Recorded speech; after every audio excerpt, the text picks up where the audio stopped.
Gonna make it work again. Trying to make it work again.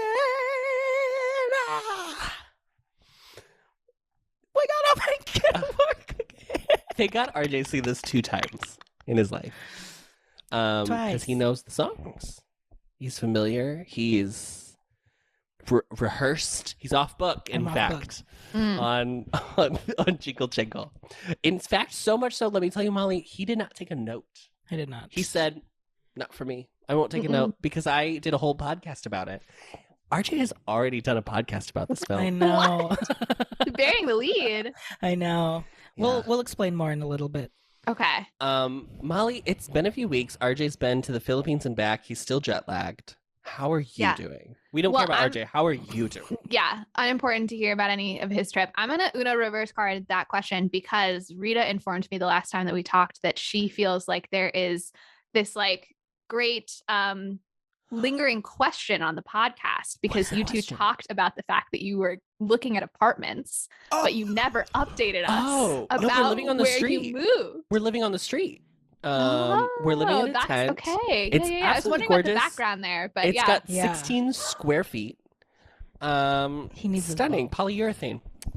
What does he need? For his toy because it's stuck under the bar. I will. Yeah. So it's funny because when we recorded 9, we were already in our new apartment, and I guess we didn't discuss about it. Yes, we've moved to a new apartment. We are in the Uptown neighborhood. It's a very nice building. It's like a not refurbished. What is the word? Gutted and renovated. Gutted and renovated, like building that they turn into apartments. It's like an old warehouse. Oh, and it's very nice. Do you want to give everyone your address real quick? They're lofts. Yeah, they're the Clark. They're the lofts on Clark. Clark's a small street, but Clark is famously a small street in Chicago. Short street. Nothing short street. Yeah. Not the Wrigley Field for sure. We're actually at Wrigley. We are in Wrigley Field. That's where it is. We live in Wrigley. Yeah. We don't live in Wrigley. Are you happy with your new apartment? I think is the real question. Yes. Cody just asked me this today. Oh, because I drove our realtor that we used to find us the apartment. I drove him to an office party today, and he said, "How do you like it?" And I said, we technically drove past our old apartment, and so he was like, "What do you miss?" And I said, "The one thing I miss is the size of the bedroom." Because right now it really is just the bedroom. It is just the bed and the closet. See, this might be an unpopular opinion, but I prefer that because I'm in my ideal world, I want to just use my bedroom for sleeping on bed. Sure. You know what I mean? So like, I don't want room for anything else. I want more room in the living room so that I can do like my office, my sitting, put all of that out in the living space. So. I agree with that sentiment. I think like because on our last apartment we had a huge bedroom that I felt we had a bedroom that was equal square footage to the living room. They like just it was just like a wall in the middle. So I felt the need to have more things in the bedroom because there was just room for it. But back in Orlando, the bedroom was just the bedroom. That's true. So, and that's kind of how I prefer it too. But honestly, everything else, maybe the elevator. That's the only other thing I miss because I hate walking upstairs. What floor are you on? We're only on 3, but they're all lofts. So we're really on like the 4th floor in a real world situation. Yeah. It kind of sucks. But I'm getting better. I don't have to take an inhaler puff every time I go upstairs now. Just sometimes. Yeah. So it's good. Getting in your steps for the day. So Rita, there's your update. We're doing great. She appreciates it. I think the only thing is that because it is a new building, everyone is a new tenant. So they're still like, everyone's figuring out how loud we can be, how all the dogs are still getting used to it. So there's still a lot of barking happening. Yeah. Just stuff like that I think, will just come with time. Yeah. Yeah. Molly, how is San Diego? She's gorgeous. She's stunning. She's gorgeous. She's 60 degrees in December. That is gorgeous. Wow. Yeah. That is absolutely gorgeous because here it is a lovely, I don't have my widget. It hasn't been too bad. I have to say, it's currently 39, which isn't bad. For December. The bitter cold doesn't usually... excuse me. Siri just talks now. Yeah. The bitter cold doesn't usually happen until like January, February. Yeah, January, February. Yeah, that's true. I was chatting today with someone who had done her like grad training in the Midwest. And I was telling her that I would much rather do winter in Wisconsin and Minnesota than Chicago because Chicago is way more gray in the winter. Yeah, it's true. And that's what really gets me is the lack of sunlight more so than the cold or the snow. Yeah. Yep. Yeah. It is true. Living in the South, you don't get this as much. You get it a little bit, but not as much as people in the North. The sun is setting. The sun is going to sleep. The sun is not performing. She clocks out early. She clocks out early. She clocked out at 4:12 today. 4:12, and it's not the 21st of December yet. So we're not even at the shortest day of the year. Isn't.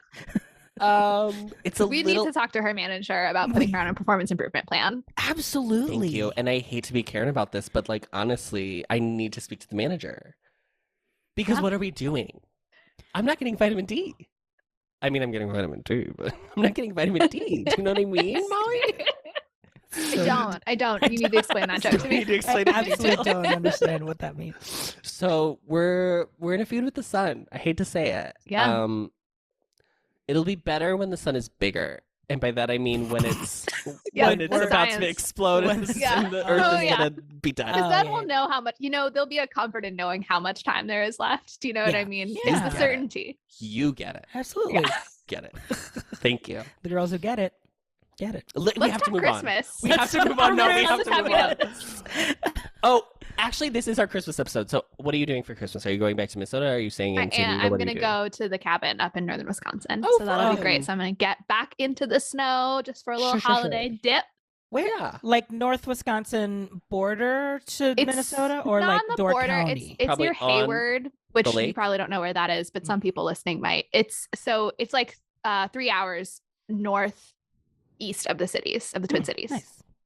So it's a good distance from the Twin Cities. So it's like 5 hours from Madison. So it's a little. It was like a little too long to really do it. Is it on Michigan or Superior or no? No, not on a Great like Lake. In the woods. So yeah. So it's further east from Superior. I actually don't know that I don't think you're north enough for Superior, and it's further east. So it's north of Door County, which is the famous Wisconsin county that's like the peninsula into Mid-Lake Michigan. It's on the western part of Wisconsin. It's east from Minnesota. Oh. Yeah. Interesting. Cool. So I think Door might be north, but it's too far east to be it's east of Superior, but it's not east enough to be at. But it's still west of Michigan. Ontario? Which one is that? It's still west of Michigan. Yeah, no, absolutely. Girl, all the other ones happen on the other side of Michigan. You don't need to worry about the other ones. Door County? Yeah. Are you talking about lakes or counties? Peninsula. What are you talking about? Door is like a peninsula on Lake Michigan. Yes, into Lake Michigan. Is it Michigan that Door's on? Yeah, Yes. that's what I'm talking about. Jeez, Adam. Don't gaslight me. How dare you? Geography. On Christmas too. Not her major. Gaslighting me on Christmas? How dare. This comes out on the 15th, so I don't care. How do you think Charles Dickens would feel right now? He'd feel he's great. rolling in his grave. He'd feel great. He did. There were a lot of gas lamps around his time, to be fair. It's in fact very famous. And no one talks about it, I feel like. I think no one talks about it. I think That's it's what like we're going to rectify it. I think it's a featured part of A Muppet Christmas Carol is gas lamps. I think Rizzo the Rat lights and puts out the gas lamps in a Muppet Christmas Carol. I haven't seen that in a long time. It's a movie musical. And we're going to get to it, listeners. Don't you worry. We should write it down for next Christmas because I love A Christmas Carol because my family would go see it every year at the Guthrie. As almost every city has their theater company that does Christmas Carol. But we don't really have a definitive film version. And I read an article one time. I hate to say it, I think we do. Muppets is the definitive version. It is. And can I tell you, even without researching this, can I tell you why it is the definitive Christmas Carol?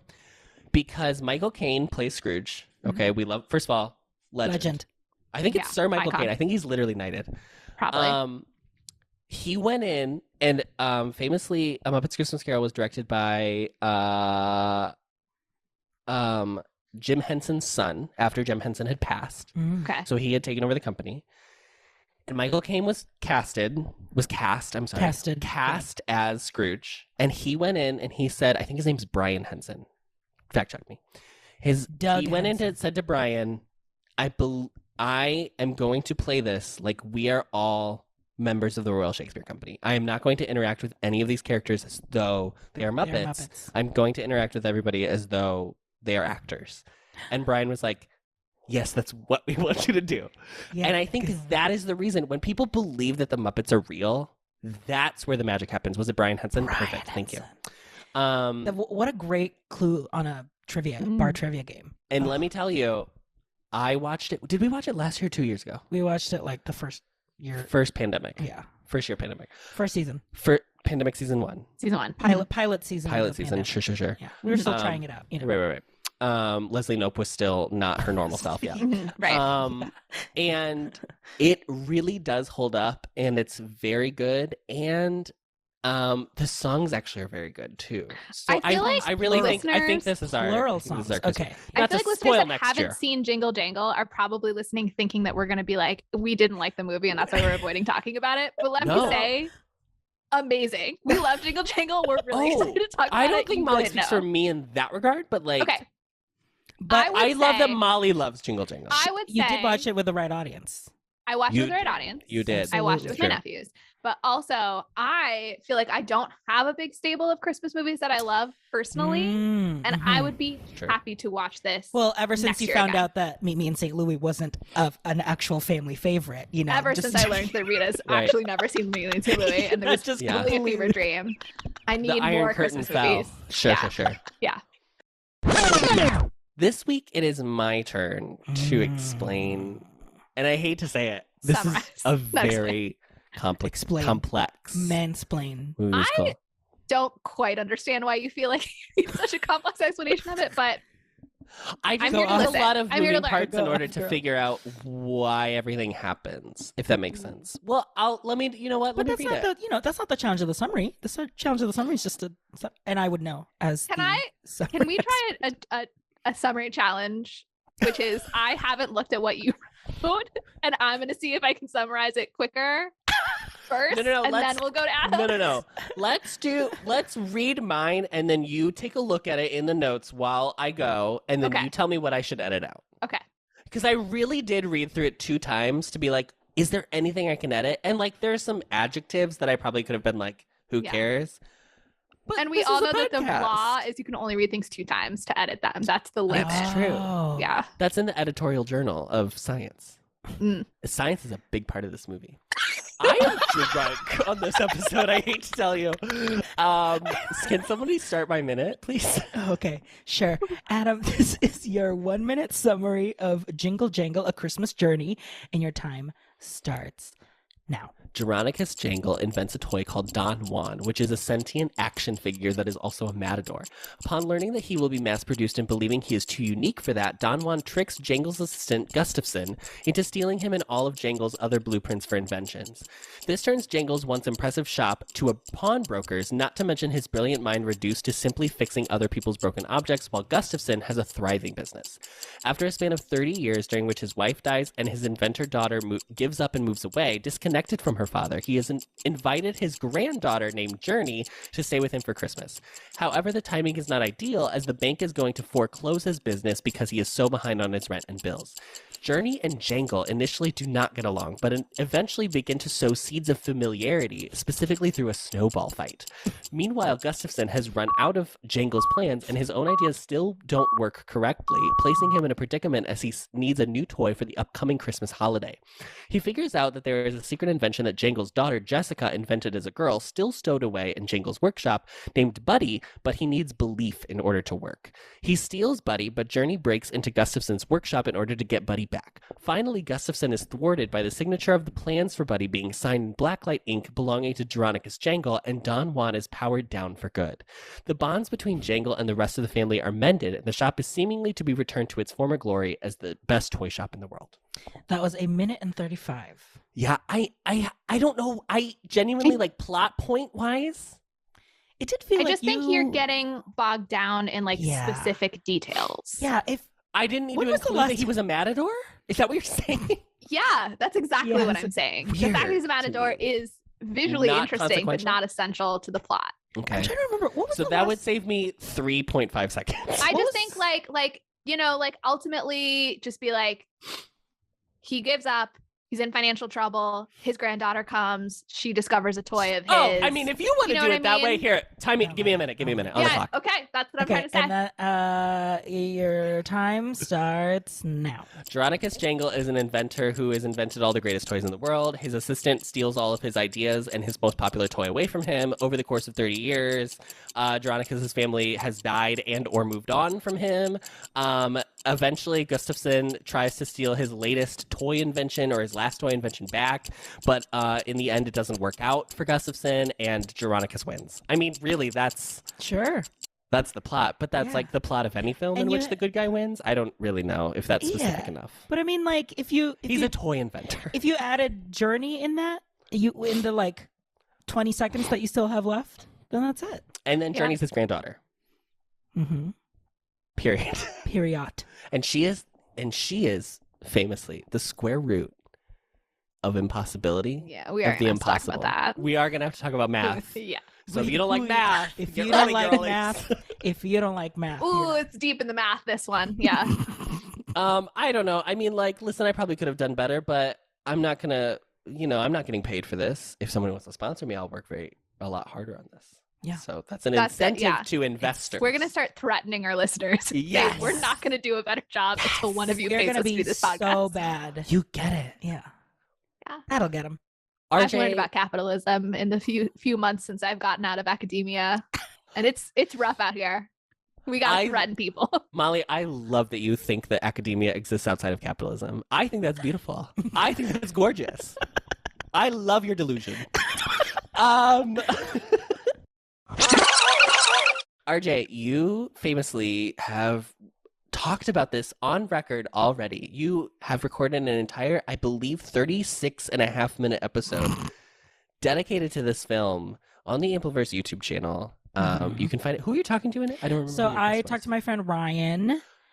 He and I watched this movie, Jingle Jangle, for our podcast. I had a one-season podcast called The Popsicle, where I just like talk about things that I like in pop culture, and then talk about what's sweet about it and what's sticky about it.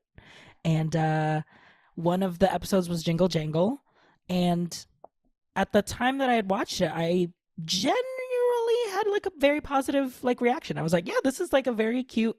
This could be a movie that like very viable. It could be like a Christmas like tradition to watch this movie. It was very fun. I thought the music modern was great. Christmas classic. Yeah, I thought it was very visually appealing. I thought the cast was like stellar, and except for one. And we had a great time watching it. There were obviously like some parts that were like, okay, because it's still kind of like a children's movie musical. There's still some stuff that I'm like, okay, this doesn't make sense, or sure, you didn't really need this character, but stuff like that. But overall, like a positive experience. Great, Molly. What, you watched this movie for the first time? I need to go back to RJ for a second, because you said that like that was my first time watching, and you're setting up that the second time watching was very different. Not necessarily. I think it was just more like I watched the second time I watched it. It was just like because I knew all the beats already that it didn't have more tuned. Yes, and not that Adam was like pessimistic when he was watching it, but he did lose a little bit of the Christmas magic while watching it. And so I was kind of just like, just keep watching. I can't believe that you're letting us down as our Christmas guy right now, Adam. Me? I know, yeah. We're relying on you to love how saccharine this movie was, and you're not showing up for it. And I think there is a specific difference, and that this movie is not saccharine, but it is twee. And we will get into that. Molly, I'd love to know what your thoughts, or your history with this movie was. Yeah. Relationship. I'd never seen it. I think I kind of had the impression that it wasn't all that good. I don't know why, but just like the way that you kind of pick up headlines of things or whatever. I thought that maybe it hadn't been well received, but it totally was. It was. Yeah. I watched it, as I mentioned, with my nephews who are 2.5 and 7. Cute. It was family movie night this past Friday. We turned on the fireplace. We did Jingle Jangle, and it slapped. Went over really well. My brother said, great choice after we finished the movie. The Nielsen ratings were high. The Nielsen ratings for this household were 7 out of 7. I don't know. I don't know the numbers. I don't know what they're rating them out of, but through the roof. I think it's actually just viewership and not rating. It's not rating. Other people liked it, but perfect score in this household. Well, Amazing. I also, like Molly, I had never seen this movie. RJ had weirdly watched this fully without me. Famously in Orlando, Adam worked till like 11 lot. p.m. and worked a She lot. worked. So I was like, I'm just going to watch this. So I'm not going to wait for you. Okay, Adam, what's your relationship with Jangle? The Jangles. With Jangles. The Jingles. Well, I had never seen this movie. RJ had watched this without me for his podcast because I was probably busy or something. I remember you being positive on it. I just like didn't watch it. I don't know. I probably because I was like, well, I want to watch it with you, but you had already seen it, so I didn't feel like I wanted to make you watch it again. So it's my fault.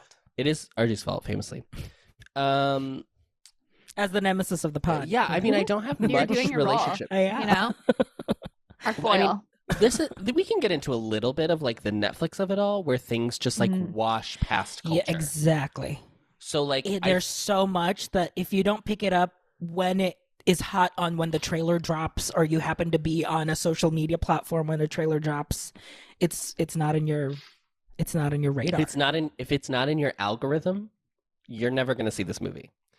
Someone could really like make a platform for themselves by being like the Netflix archivist or something that like creates a resource that lets people like remember the stuff that was good, Could be but interesting. you maybe missed. Do you know what I mean? Like, Or obviously someone like- could just make a Wikipedia list, but I think something more engaging than that. Yeah. Or like what NPR does every year with their book concierge, where it's like you enter Their recommendations. like keywords that you may have, or like a thing that you like, and then Netflix will like, I know it has that randomizer thing, but if there was a thing that it was like, these are 5 things that you could watch right But now. the problem is I think whatever. Netflix technically already does that with its algorithm Automatically. So books don't have an algorithm for them to like Yeah. recommend shit to you, but Netflix does. So I think the big problem. We're taking down Netflix, baby. Yeah. I We don't. gotta have something that we're tearing Goals down for this Christmas 2023. Absolutely. Here's the thing.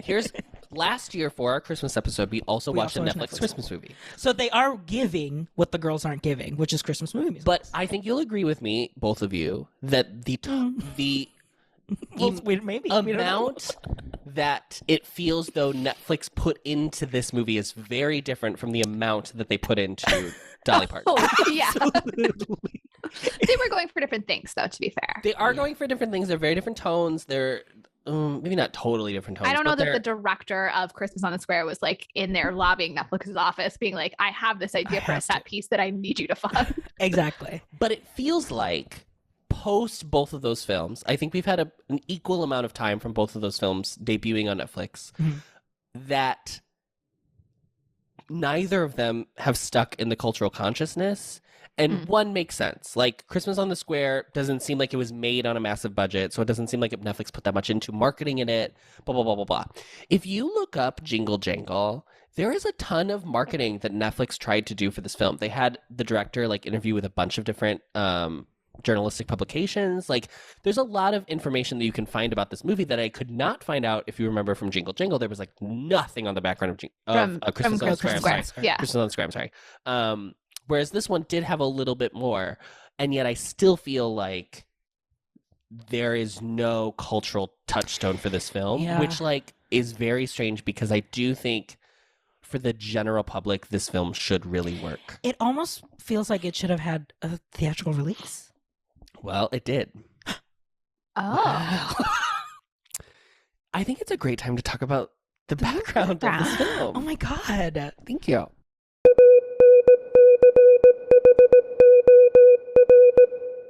So Jingle Jangle, the full title, first of all, enough with these titles. The full title is Jingle Jangle, A Christmas Journey.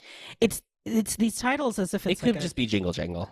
I Is promise. it just SEO that they're like, someone's going to be searching for Christmas on Netflix next year and we like need this to come up? Absolutely. I absolutely. But there's no believe way that they haven't tagged Jingle Jangle as Christmas in general. Yeah, that but it wouldn't maybe come up on also its for like own. other, like outside of No, the Google Netflix it. platform Yeah. for Googling it or whatever. I don't know. I don't know. It Seems buy like that, it though. reveals a lack of confidence that association will be quite clear to people. But 100% that is it. I believe that completely because Jingle Jangle, If you said the words jingle jangle to me and I didn't immediately associate it with Christmas, I'm having a stroke. Well, That's what happening I think currently. jingle, 100%. Jingle is not a word you hear outside of a Christmas context ever. Jangle. Now jangle. Maybe a little less. Maybe That's a a little- little She's more, giving change in your pocket. a little more amorphous. Bojangles. Yeah. A little more Sure, ambivalent. she's giving Southern chicken You restaurant. know, yeah. Sure. So anyway, that's my annoyance with Jingle Jangle. The A Christmas Journey, the full title. That's the last time I'm going to say that full title. It is directed and written by David E. Talbert. So he started writing this in 1998. Wow. And he originally envisioned this as a stage production, which I find very interesting. And I'll talk about it later. But he originally like a Wicked almost. That's kind of yeah, because steampunk. yeah. Steampunk is Gears. a theme in both. Gears.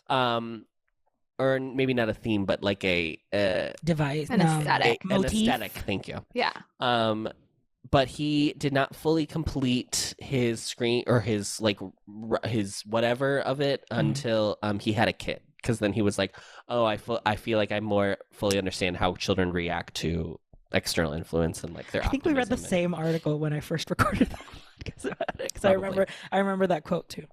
Now it's produced by his wife, Lynn Sisson Talbert. Oh, We stand. Diana She's produced Duo? everything he's ever done. a supportive. A supportive woman, Molly. You know what? Lynn Susan Talbert sings every morning. She goes, "My husband makes movies." Makes movies. I was just listening to the 9 episode today, so it's makes sense. Hot on my mind. It's also produced by David E. Talbert, Kristen Burr, John Legend, Mike Jackson, and David McIlvaine. John Legend. John Legend. You know him. Yeah, recurring star. It stars Forrest Whitaker as older Jeronicus Jangle, Present. No, not present. Madeline Mills as young Journey, Keegan-Michael Key as older Gustafson, Hugh Bonneville as Mr. Delacroix, Anika Noni Rose as older Jessica Jangle, Felicia Rashad as older Journey, Spoiler alert. Lisa Davina Phillip as Ms. Johnston, who is the best character. So good. So good. So good. And Ricky Martin plays Don Juan Diego. No, we have to remember. He is a matador toy. Yeah. Yeah. I do also want to say just quickly that I feel like the line between Jeronicus to Jessica to Journey is like such a acceleration of how naming conventions have changed over historical periods that they went like 1850 to like 1990 to 2022. It was like that was the speed at which these names changed. There is a theme in the script of this film that I think is like annoying, and that is part of it. Cinematography is by Okay.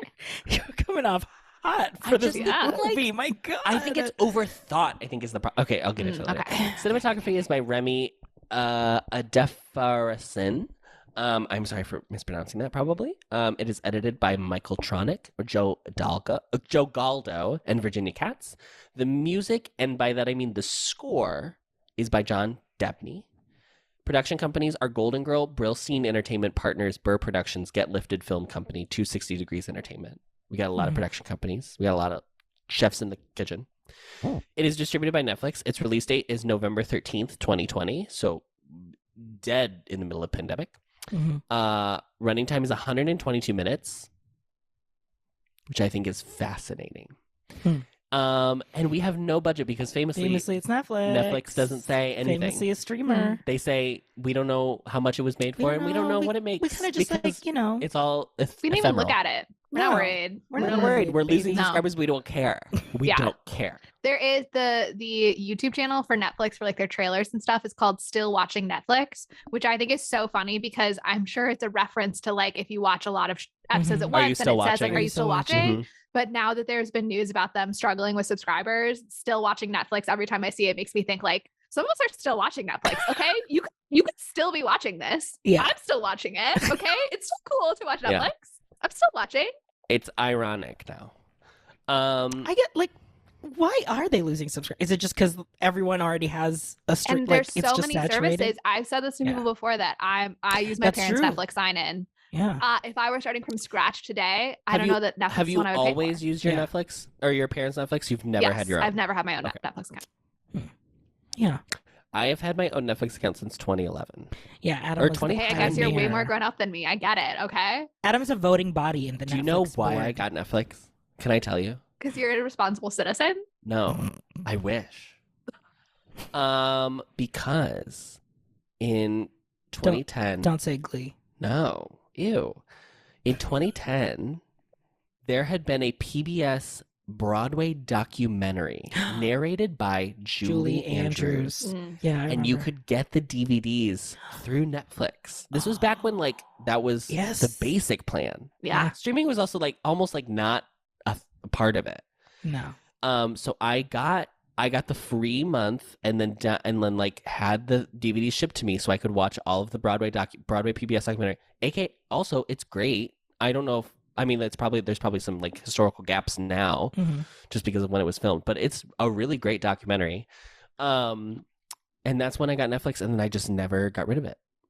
So we are going on 12 years. I think I remember Was it using... 2012? 2010. 2010. I was still a freshman. Yeah. Yeah, because I feel like I had Netflix as a freshman for the streaming. It Yes, may have we been used 2011 because I think I didn't have a roommate when I got it. It was like in the spring. Because Okay. I remember, and I must have used Martin, my roommate's Netflix. 'Cause I remember our TV had Netflix. Because I remember the first thing I ever watched was the Sondheim birthday concert with the Ladies in Red. Yes. I feel like I watched Downton Abbey on Netflix. Potentially. I have a memory of being in my freshman dorm room watching Downton Abbey, I thought, on Netflix. Molly, I have a memory of being in your freshman dorm room watching the pilot of Downton Abbey on your laptop. You cannot tell people that I let you be in my freshman dorm room, Adam. The rumors are going to be the world. And then we fucked. And it wasn't good for either of us. I hate to tell you. No, but so yeah, I mean, like, it's weird being the age in which everything was happening while we were in college. Yeah. Yeah, all historical events started. Historical events in 2010. Nothing interesting happened before that. That was just really wild. The Arab Spring. I mean, it's wild. Osama bin Laden died. It's crazy. Oh my god, so stupid. I wanted to say something else before this, but we've gotten so far off track that I don't know anymore. You think we've gotten off track? Was it Netflix? Was it Netflix? Related? Oh, I was gonna say, Rita and Steve are devastated that Netflix is apparently going to do away with the DVDs now. They're officially going to stop that part of the business. I haven't seen that. Wow. Because up at the cabin, we don't have good enough internet to stream, so they rely on the DVDs. So yet again, rural communities being cut off access. No high-speed broadband. Do something, infrastructure, Biden. It's funny because when we moved to Adam has a huge DVD collection, mostly Disney films, that we brought over to Orlando. And when we were leaving Orlando to Chicago, we were downsizing. My mom was like, I got these. So in every... I still had Kangaroo Jack, a movie that I've never seen. And so when I went to the Philippines and went to my mom's, like, the retirement home, the home that they've built since they retired, I was like, oh, Adam's entire DVD collection I was right here. She's welcome. Like, yeah. So you're saying Rita should handwrite a letter to your mom in the Philippines and say, would you mail us a Disney DVD? We'll get it back to you in 6 weeks. You might, we'll have the moms connect. Absolutely. That's the most efficient way I can imagine for them to watch a movie. So no better way. You know, DVDs are hard to come by. Yeah. It's a $36 shipping fee from the Philippines to Minnesota, but I think it's worth it. Yeah, from rural Philippines to rural Wisconsin. And it's a 6-week endeavor. It's got to go on many boats. Lots of boats. Fresh off the boat. The song, I noticed when I was reading my thing, I didn't say who the songs were written by. Songs are written by John Legend and Philip Lawrence. Okay. I don't know who Philip Lawrence is, but John Legend. John Legend, we know. That makes sense. Philip Lawrence has written a bunch of Bruno Mars songs. Like a bunch of Bruno Mars songs. Okay. Also, I'm so sorry. Did I even read? Yeah. No, I didn't. I don't remember the name. I'm so sorry. I thought it was in my little screen cap. The choreographer is the same choreographer as Greatest Showman. So I just need to state that before we get into this. And I think, Molly, now you're getting pieces of like Adam's. Yeah. This is all thoughts. really just, it's taking the hit for Greatest Showman. It's Friendly Fire, something like that. I can't think of what the metaphor is, but Yeah, it's definitely Ashley Wallen. Yes, does that sound right? A man. Yes. Yes, it is a man named Ashley. Correct. A man's named Ashley, which I love. That's great. So this did not premiere in, technically it premiered in like 3 theaters, but we were in 2020. It was the pandemic. There was it's not even worth talking about the box office. It's truly not worth talking about it. I wonder how much the theatrical release plan was impacted by the pandemic versus just being a Netflix movie. Oh, right. Like, would it have, if nothing happened, would it have had? I can tell you exactly why they put it in theaters, because Netflix really only does this if they want to run it for awards. Yeah. So they wanted to run this for best song. Okay. Which one? Guess. Her Square Root of Impossible. Yes. Oh.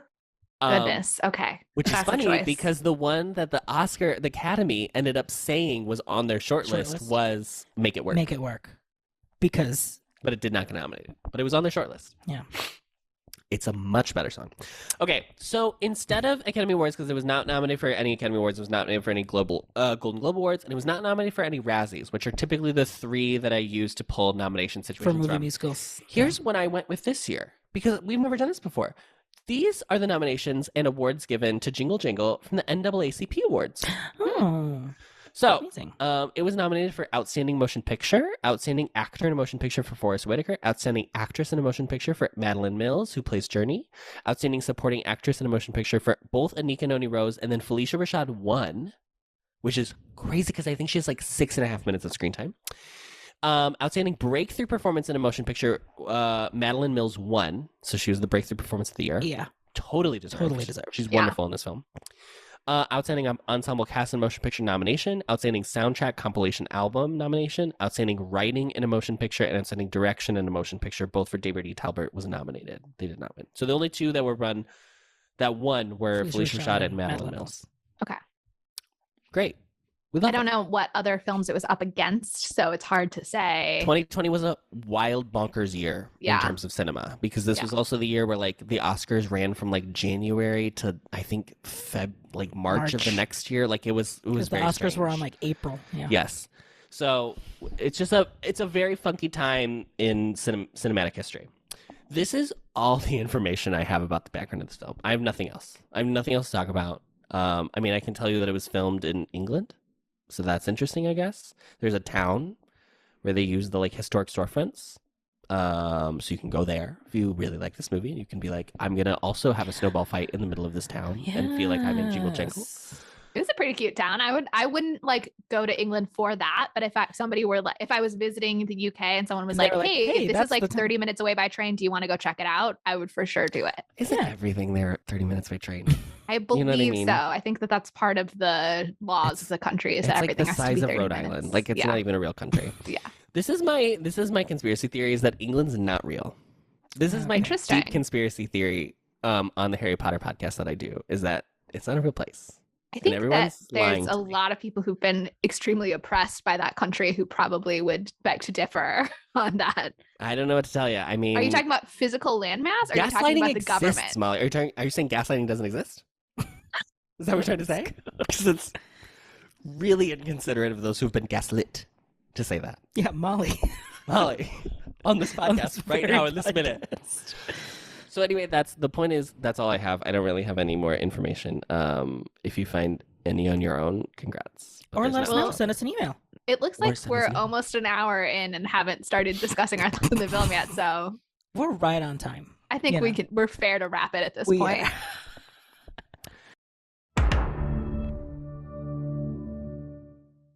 So let's talk about Jingle Jangle, A Christmas Journey. You said it was going to be the last time, and you lied. But here, and you know what? Men lie. I hate... Speak your piece. I did not dislike this movie. I have to be very clear. I liked this more than I liked Jamie. Everybody's talking about Jamie. Okay. I think this is so visually rich. I'd say its biggest strength. Every frame of this movie is so sumptuous and so vibrant, beautiful and vibrant, and like exactly what you want for a children's Christmas film. Yeah, perfect. No notes there. I have problems with the thing. I just okay. So I have to step back for a minute. Sorry, I have to go. I have to leave. Step away. I'm getting so emotional. I just recently saw Elf the musical. Okay. On stage. That's right. Another famous buddy. Buddy the elf. Buddy the robot. Buddy the robot. Who's the more famous buddy? That's the real question. And I think that my problem with both of them is that they weirdly are ripping off Mary Poppins. Oh my! And by that I mean, that's where all of this is coming from. No. This is not the origination. This is what I discovered today. I think I have specific qualms with this movie that I will talk about later. But Molly, we've been duped. He spent an hour. I've done this podcast with you for 2 years with the understanding that you were making these arguments in good faith, and now this is a good faith revealing argument to me that's what all of this has been about. Here's the thing. Listen, Linda, listen. So, as an adult, okay, so I watched, obviously, we talked about it earlier, or by earlier, I mean the episode where we talked about Mary Poppins, but I watched Mary Poppins many years earlier. And it wasn't until I was an adult that I realized that the actual story is about a father mending his relationship with his children. Okay. And both So you're going to say that every movie that's about a father mending his relationship with his children are just rip-offs of Mary Poppins? That's your theory? Well, when the director... That's the movie that invented that When concept? the director and writer directly references in an interview Mary Poppins, then yeah, I'm going to say that. Because it's a classic film that one would draw upon for something like a Christmas not movie, a but it didn't invent the idea of mending a relationship with a father. Go back. Why? All dads were totally cool before Mary Poppins came out, and it invented toxic relationships with father figures. What does Mary Poppins, the original film, have to do with a classic Christmas story, Molly Matini? Because it is a wholesome family movie, and so it is the type of film one would reference when thinking about wholesome family movies. I'm not saying Mary Poppins is a Christmas movie. It seemed like that's what you were saying. Oh my god. Well, you were incorrect. Well, I think you need to word your sentences better. I think you need to stop making assumptions about what other people are trying to say in their communication, and you should ask them questions straight up to follow up the way that you just did, in fact, in order to learn more information about my intention in the statement that I made. So more on that. Anyway, I think my annoyance, and I think it's just like, I listen, as a person who has a fraught relationship with his father, I can speak to the fact that it is a overflowing well for playwrights to draw from. I think that's great. I just wish it did it a little more sophisticated, or I think just sophisticated. I think it's just like a little too. There's something about children's musicals that I think people go, oh, it's just a children's musical. And RJ said the same thing to me yesterday. He was like, it's just a kid's movie. And I was like, but that doesn't mean you don't have to like think about it. And I think there is and I will say about this movie, I think there's a ton of thought put into this film. Yes. I think there's so much thought put into like the production standpoint and the costuming and the like hairstyling of this film. And I think just in general, like the representation of this film is so important. Ba-ba-da-ba-ba-da-ba. But I think there's like a little bit of like the story of the film is like, and so we'll just make it all this thing, but then we'll just keep like the classic Christmas or family insert here story. And I think it's a little bit underserved because it's not as baked. I think there are parts of this film that are really good, and I think there are some performances that are absolutely stellar, and I think there's one performance in particular that absolutely sucks. But I think, and it's Edison, and I'll say it right now, it's Edison. He sucks. He's the worst character in this. You didn't even include him in your summary. People don't know who that is. He's the worst character in fiction, period. Period. Fiction. In fiction. But I think just in general, I wish they had like, maybe it's just that there's too many characters or they're trying to do too many things. Like I do think it has a little bit of like the modern movie problem where they're like, where they're like, and then there's 6 plots and you're like, we don't need Don Juan. Don Juan doesn't need to be a character. Do you know what I mean? Okay. I think it's I'm with you on your argument of like children's media should be held to a high standard as well. And we should consider it. If anyone's on my side with that, it's Molly. 100%. Doctorate. Yeah. TYA scholar for sure. I think to make children into the cultural experts of the moment, since I'm the one who watched it with children, I will tell you that my 7-year-old nephew, because the 2-year-old nephew had to go to bed before the movie was over, which is kind of how it always works on Friday movie night. He was happy about that. He was fine with it. He cried during Forrest Whitaker's song about being sad in his workshop and thinking about the fact that his daughter is gone. Sure. And when they got reunited, he was cuddling with it. He went to cuddle with his mom when he was crying about the song about him being sad. And when they reunited and said, I love you, he turned to his mom and said, I love you, mommy. And she said, I love you too. Now here's my thing. Okay, continue. No, it was like, I don't know that I've ever seen a movie like so directly impact, like I'm feeling exactly what the characters are feeling. Yeah. It's prompting me to think about how much I love my parents. Like, oh my gosh, it was so amazing. And again, I think this is a great movie. I genuinely don't think this is a bad movie. But if we are coming into this with like a specific, like we're evaluating the film on what the film is and blah, blah, then I just think like there are some aspects of this film that don't hold water for me in my viewing of this film. And is it because it's too simplistic how the relationship is repaired?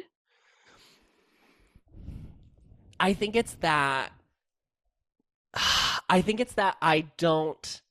there is not enough time given to these relationships in real space other than like a person discussing these relationships, like the narration of the relationships.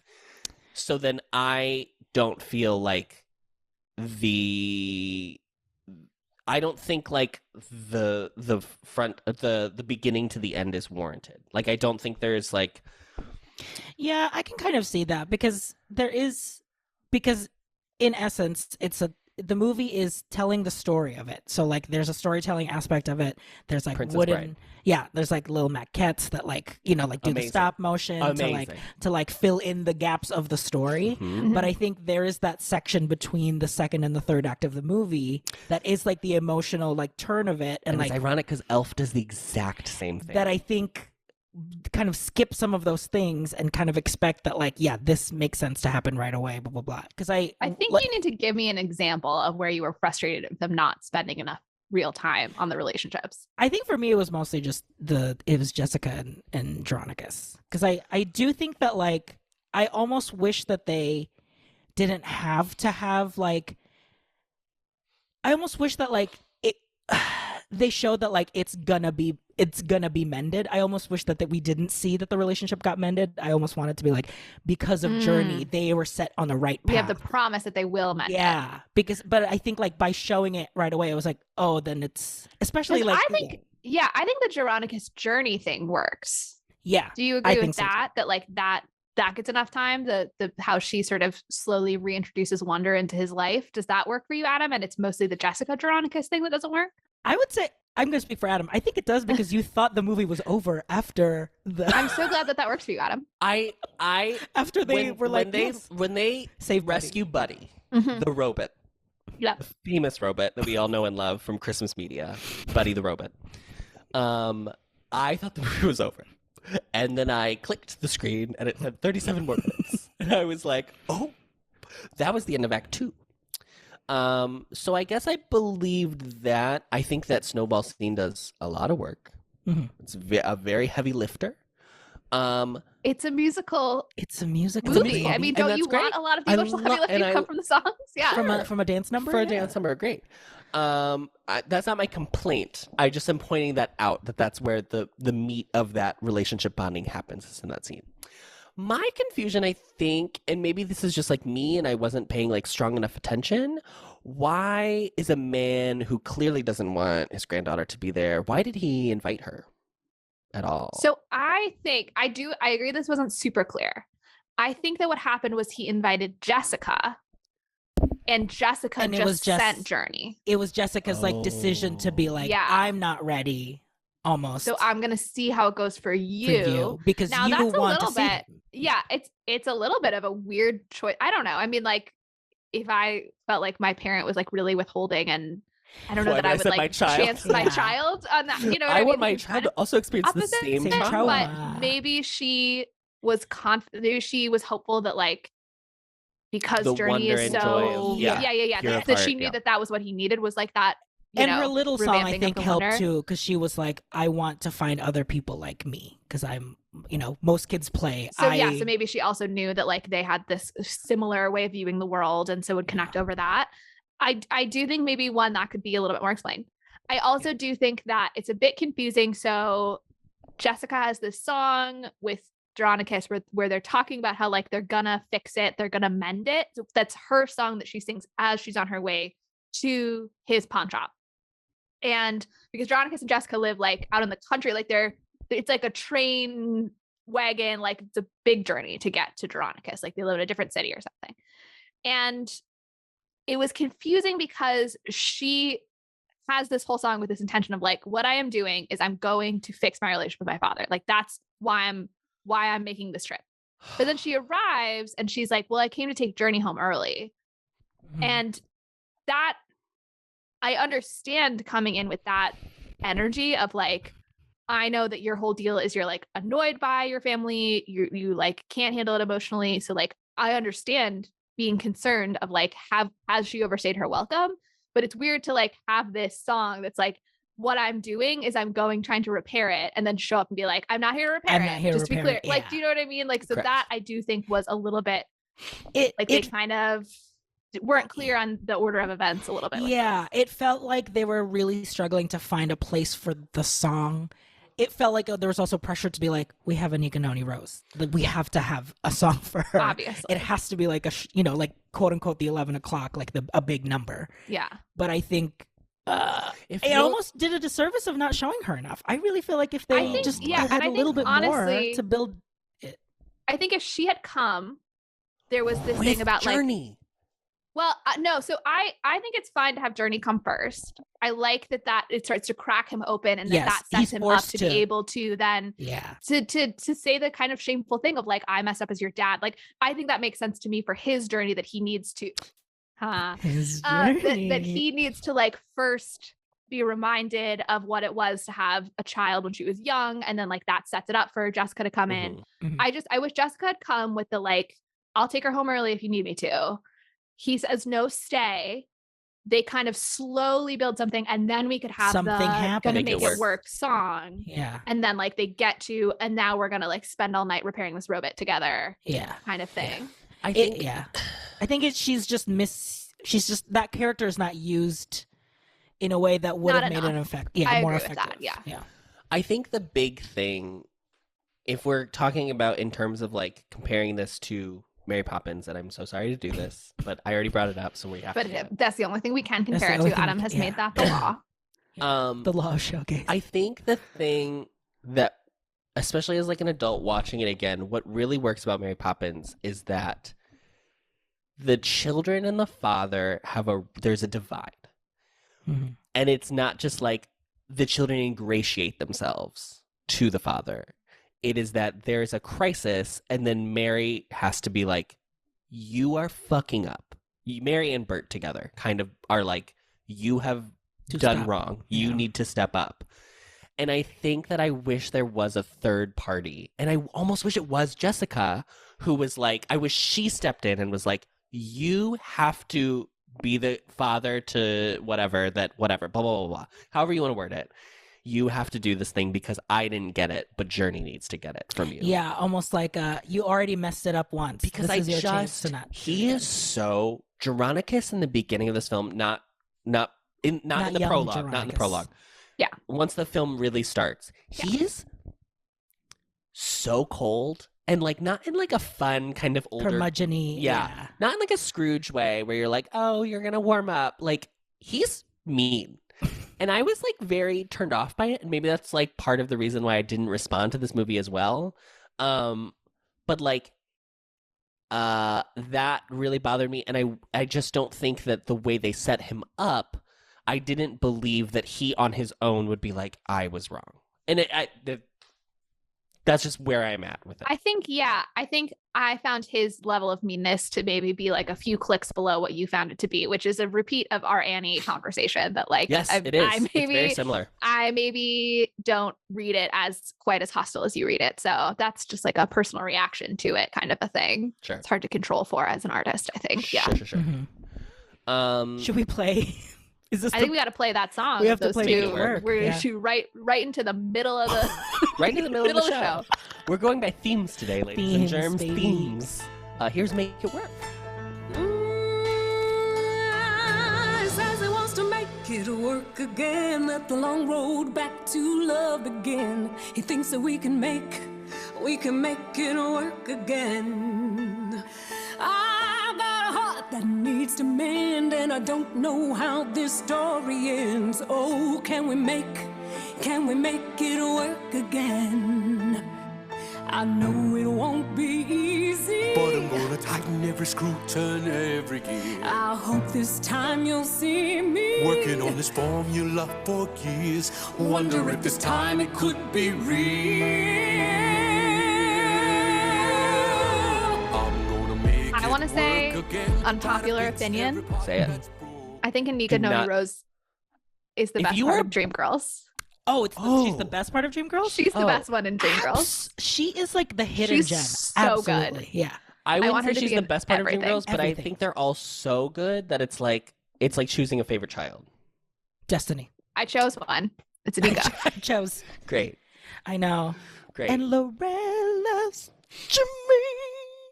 It's true. Again, not to bring up Dreamgirls, but like Dreamgirls gives a full, like rounded character story to each of its girls, even though Laurel's not the important part of the story. But that movie gives her like a full storyline of her own that she is having. She's in a separate movie. She's the star of a separate movie that we are never going to see. I believe it.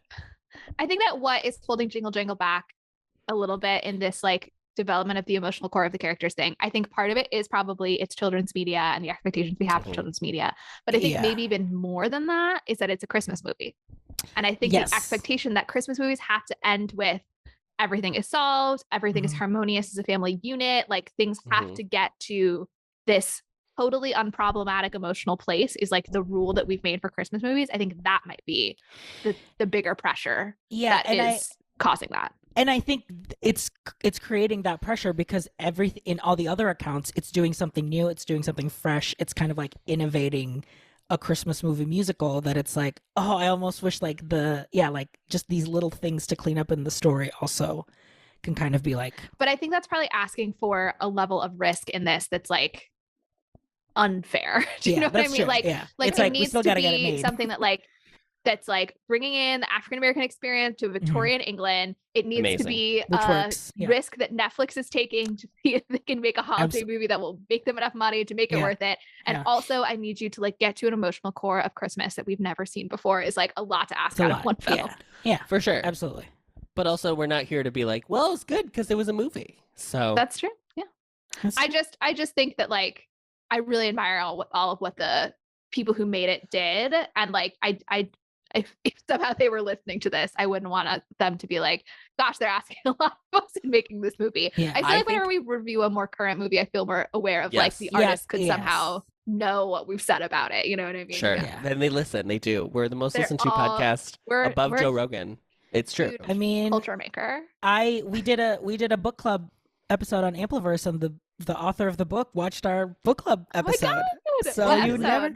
It was the Spider-Man musical when we read his novel. Oh. Wow. And he was like, "You guys were so much fun, blah blah blah. Like you really captured like the craziness of what happened." And we're like, oh. So you never know, Adam. Mr. David might be watching. But I like listening. Again, I feel like I have to keep saying this. I did like this movie. Yeah. This movie had, and this is, and we can even talk about like minority media and how it feels like it has to achieve every single iota on the checklist. And there's no way it can. Yeah. This movie feels like they were making a movie and they're like, we are reaching for the sun and the moon and the stars. And they got the stars. Absolutely. And that's great. Yeah. And it's not like any white movie, you'd be like, great. Sure. We watch White Christmas every year. Like, that's not a great film. Like, there's a many minstrel flaws. number in that movie. there's a well, it's not a minstrel. It's a reference to a minstrel number, but yes, numbers. There's like I wish we could do minstrel numbers again. Gosh. That's You know what I miss every Christmas? Minstrels. minstrels. And I watch it every year, and I am the problem. I am the problem. I'm glad that you finally I am discovered the that. That captain is now. why RJ and I thought that we should watch this one in particular, was to get you to that place. You know, we are your journey in a way. But also, like, it took 3 Christmas movie musicals, but we finally got there. I think that this could be so good on stage. Like, retool the book. This is Christmas magic and wonder. Honestly, give us Christmas musicals on stage. Because Elf is not good on stage. I have to tell you. I saw it. I thought it was a good production. It's so funny. Adam has brought so much trauma to this episode. Oh my God. So much about Elf and Mary Poppins, and it's just we're hitting some nerves. We're just like, because when things get so touchstony that people feel like they have to use them as like jumping off points for their own media. When I just want you to be like, I just want you to write your own thing. I just want you to blank slate and do whatever you want and feel like you don't have to be like, I have to make Will Ferrell funny on stage. You don't. In fact, you don't. That's the joy of it. Well, I can't speak for Elf, but I think like this really is a symposium on my thoughts on Elf the musical. Yeah, so that's just a critique that you're saying of like musicals have to be based on something else. Are you also saying that it feels like Jingle Jangle feels like it has to be referencing other things? No, I feel like I didn't feel that way about. I feel like they made Jingle Jangle and they were like, I love all of these things and I want to make this version of these things. I think. But I also read an interview in which he said that. So that could be influencing my... I know that he said, because he said like he wanted his son to watch Chitty Chitty Bang Bang, which is like number 1 on our list of movies we keep cutting at the last minute from the list because we find something more interesting to watch. But like, I felt like I saw, I want to make everyone in the family can watch it movie. I want to make a holiday movie that has Black actors at its core. Like, I saw that, but I didn't feel like there was like a specific thing it was living in the shadow of personally. It felt like a new thing to me. But I think it also is like because the Christmas like values and ideals of what we see in a Christmas movie or whatever is so set in stone that I think that like it's someone can watch this movie and be like, okay, I immediately think of like, you know, values in Christmas and like we set a standard as for a culture. We have to let go of Victorian England. I hate to say it. You're making a great segue. I know I am. Historical notes that I read for this week. Amazing. Dickens lived and Dickens died. And his work doesn't need to die, but we don't need to be like, this is the end all be all of Christmas media. We gotta go back. Because somehow it always comes back to that. And I'm like, bruh, we're not in England. When this movie starts, I will let you get to your afro-victorian part in a minute. When this movie starts and everyone that speaks has an American accent and then we jump through time and then there are suddenly British people, I was so thrown off. There are many things. The setting is confusing. The setting is very confusing. Central family has an American accent. And it's fantasy and it's fine. Other people have a British accent. And he says the car drives on the British side of the road. I intentionally clocked it. Oh. He says something about like go to the... She sits on the right side of the car. When she drives the car. Yeah. So it's set, I think, in England, but for some reason, this one central family maintains an American accent through multiple generations. That is, I did not like that. I was confused by that, for sure. Yes. But let's talk about why they may have felt compelled to put a Victorian twist on it. Correct. So I read several sources for today's pod, but I'm going to start with Hilary Naomi Ratz, her article visualizing the Victorian Christmas, evolving iconography and symbolism in the wake of 19th century commercialism, which is part of the Brock University undergraduate journal of history. So hats off to you, Hillary, as an undergraduate scholar. I really enjoyed your piece. So Bridget needs a water refill, sorry. Adam is fully left. He's so uninterested in what I'm about to say.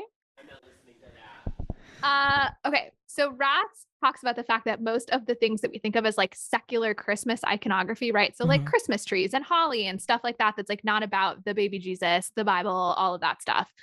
It comes mostly from non-English cultures. I feel like this is like one of those, like everybody kind of knows it, that's like England stole it from pagans and other cultures and whatever. And like none of the Christmas stuff that we have is like from England. But she argues that the commercialism of Victorian England started to print those things in a mass way where the image of Christmas has now been solidified for us around this Victorian English print media of either like there both were like cards that people would exchange from like in a personal way in Victorian England, as well as print advertisement. And it's part of the commercialization of Christmas and the shift towards what Christmas is about is consumption, giving gifts, all of that stuff. So it's sort of like the first visuals we had of like what Christmas looks like come from Victorian print ads, essentially. And that's why it's become so associated. I think also obviously because of Dickens and Christmas Carol. And I was just talking about how that's like, I love that story. I think it's awesome. I love seeing a production of it every single Christmas, but I think that's really interesting. So take that, the visuals of Victorian Christmas, very strong in culture.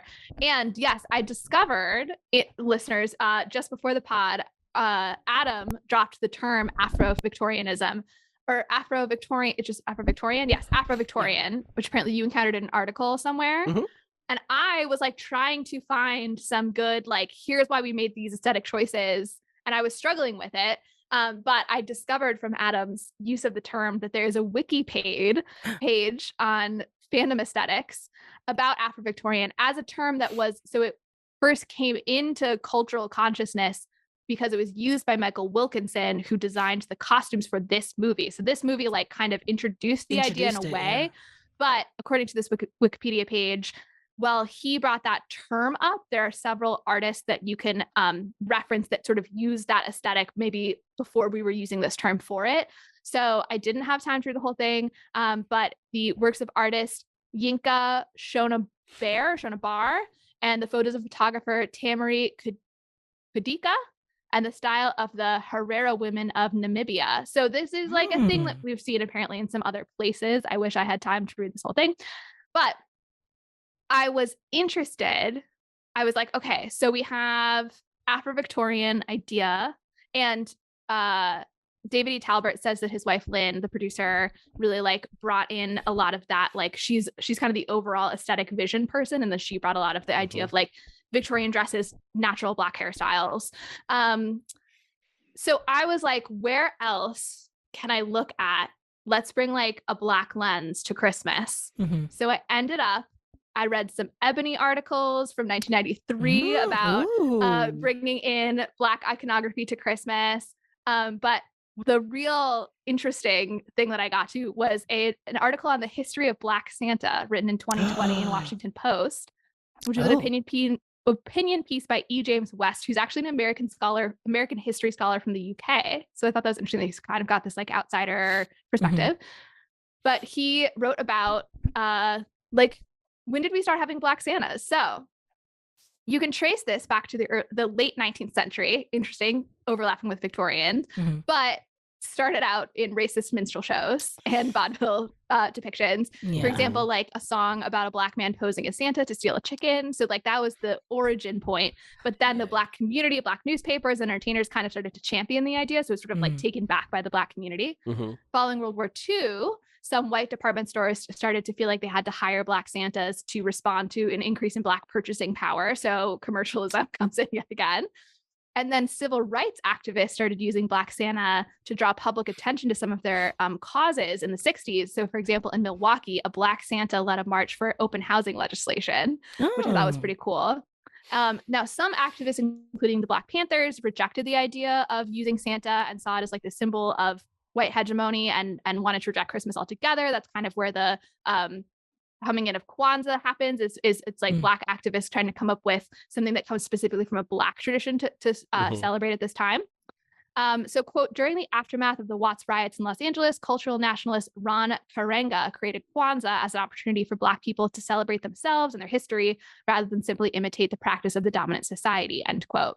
I found a 2007, again, Ebony article, thank you so much for your service, about how some families choose to celebrate it, some families choose not to. There are some Black Christians who feel like it's kind of supplanting religion, and so they're uncomfortable with that. And a 2012 article about how sort of its cultural moment has now passed. But obviously there are still people who celebrate Kwanzaa now. In 1968, Operation Breadbasket Black Christmas Parade was guided by a Black Santa in a velvet dashiki wearing Black gloves to show support for Tommy Smith and John Carlos's Black Power salute at the Olympics. I'm sure you've seen that image, right, of them holding up the Black Power salute. And the next year, the year's parade had floats with the images of Fred Hampton, the chairman of the Illinois chapter of the Black Panther Party, who had been murdered only days earlier by police. So there's a history of using also Christmas parades in Black communities to draw attention to some of these issues. And basically, this opinion piece was written in the wake of, there was a family who had a Black Santa on display in front of their house, and somebody had the absolute caucasity to write them a letter as Santa, telling them that Santa is white. And so then all of the neighbors apparently in the neighborhood put up their own Black Santas and like a show of solidarity with the family.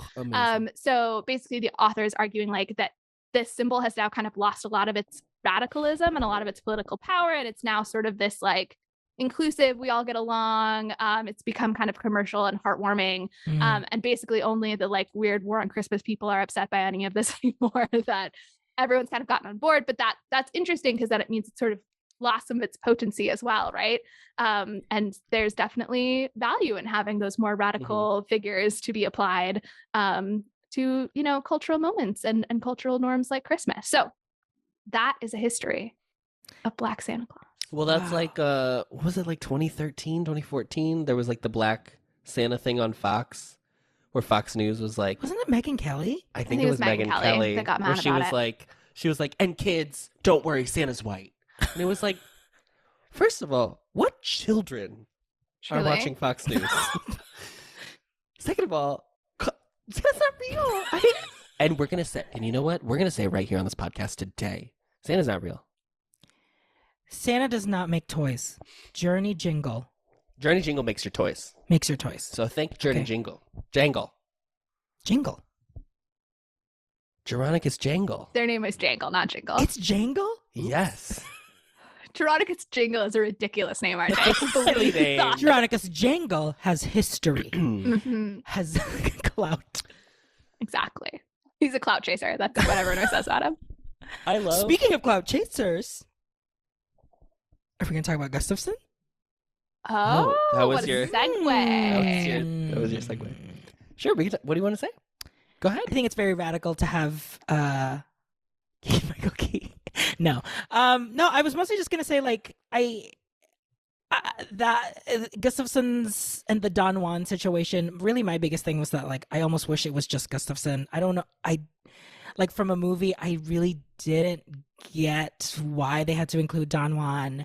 Why? I mean, great that Ricky Martin got to do something. I don't know, but I just wish that like Gustafson, because he had like a full story as to why he was an antagonist, why he, you know, had something against Jeronicus, why he was kind of like chasing whatever. But I just in general too, I really like King Michael Key's performance too, and I really like that song. He performs. Yeah. I mean, we love him in Smigadoon. We love him in Smigadoon. I think he is a musical aficionado. He's also in a movie that we still have not watched yet, which also came out on Netflix in 2020. Huh? Prom. Oh. So this was Matilda and 13. Netflix is giving. They are giving. We thank Netflix. We thank Netflix. Now we thank our overlords Netflix. We will keep paying the subscription price, I guess. Got it. Whatever. We'll stop getting DVDs in the mail. I get it. Fine. The thing that I really wanted to talk about with Gustafson is just that the Magic Man G number was very Oz to me. Yeah. And it's very purposeful. Sure. And like the whole idea of like, you know, he's just a talker, blah, blah, blah. Like a scam artist, a con, with like fully like just like green, gotta be seen green costumes. I'm gonna say something, and this may not necessarily be about this film. Okay. And it may be more. That's kind of been your thing. More about Hocus Mary Pocus 2. Poppins. Oh. No. About what? Sorry. Hocus Pocus 2 and Disenchanted. Oh, okay. Again, the river. But here's the trauma. thing. Wicked ruined media. And what I mean by that is... Whoa, what a statement. What I mean by that is... Unhinged. And it's less necessarily Wicked, but that's the musical equivalent of like The Sopranos and Breaking Bad and Mad Men, of like the anti-hero.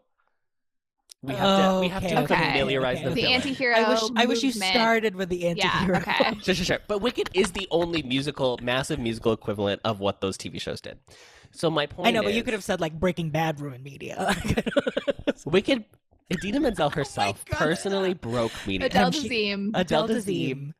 So what I mean by that is, this movie, I think it would be better if it was just Gustafson was a villain. And he wasn't swayed by a talking toy. Like, he was just like, I'm bad. And guess what? I like stealing. I don't mind a little stealing and thievery. Because Don Juan doesn't need to exist as a character. Yeah. I liked the number that they sing together because it has like a little bit of Spanish influence. So that's like a fun... And a patter, you know. Yeah. It has like a fun rhythmic, musical thing that the other songs don't have. But like... Yeah. There is, I think, this, and then, like, again, I hate to say it, Edison. These are, like, the two characters that I was like, you could cut this and shave probably 20 minutes off this film, and it would be, like, 90 times better. Because, like, this movie should not be 2 hours and, like, 10 minutes or whatever it is. It's, like, a little silly. It should be a tight 90, for sure. I do like Keegan-Michael Key's performance. I even really like this Magic Man G song, which we can listen to a little bit right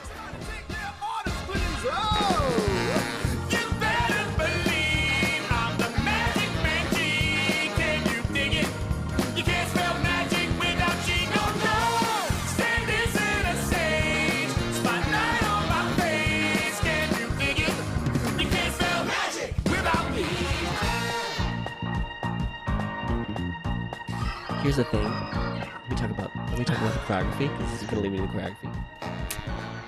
There is a part of this song, and I pointed this out to RJ, and he is on my side. He may not want to admit it. He had to rewind to verify. There is, in the music, the chorus is clapping on the beat. In the choreography, their hands never connect.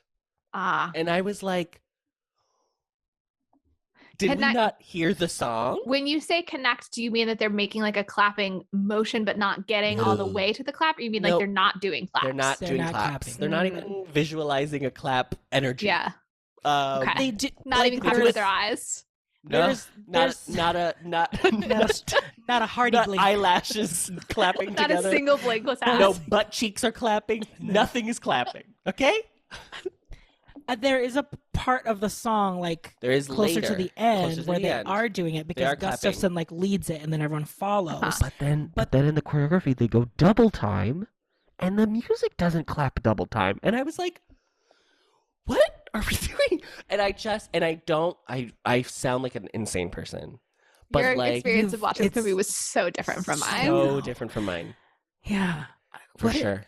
Which is so funny because it's like, I don't think we did anything different. Like, we just watched this movie. But it's just those little things where... I think it's more of the old fashions that you had before recording that really is making things come out. No, I had these same thoughts yesterday.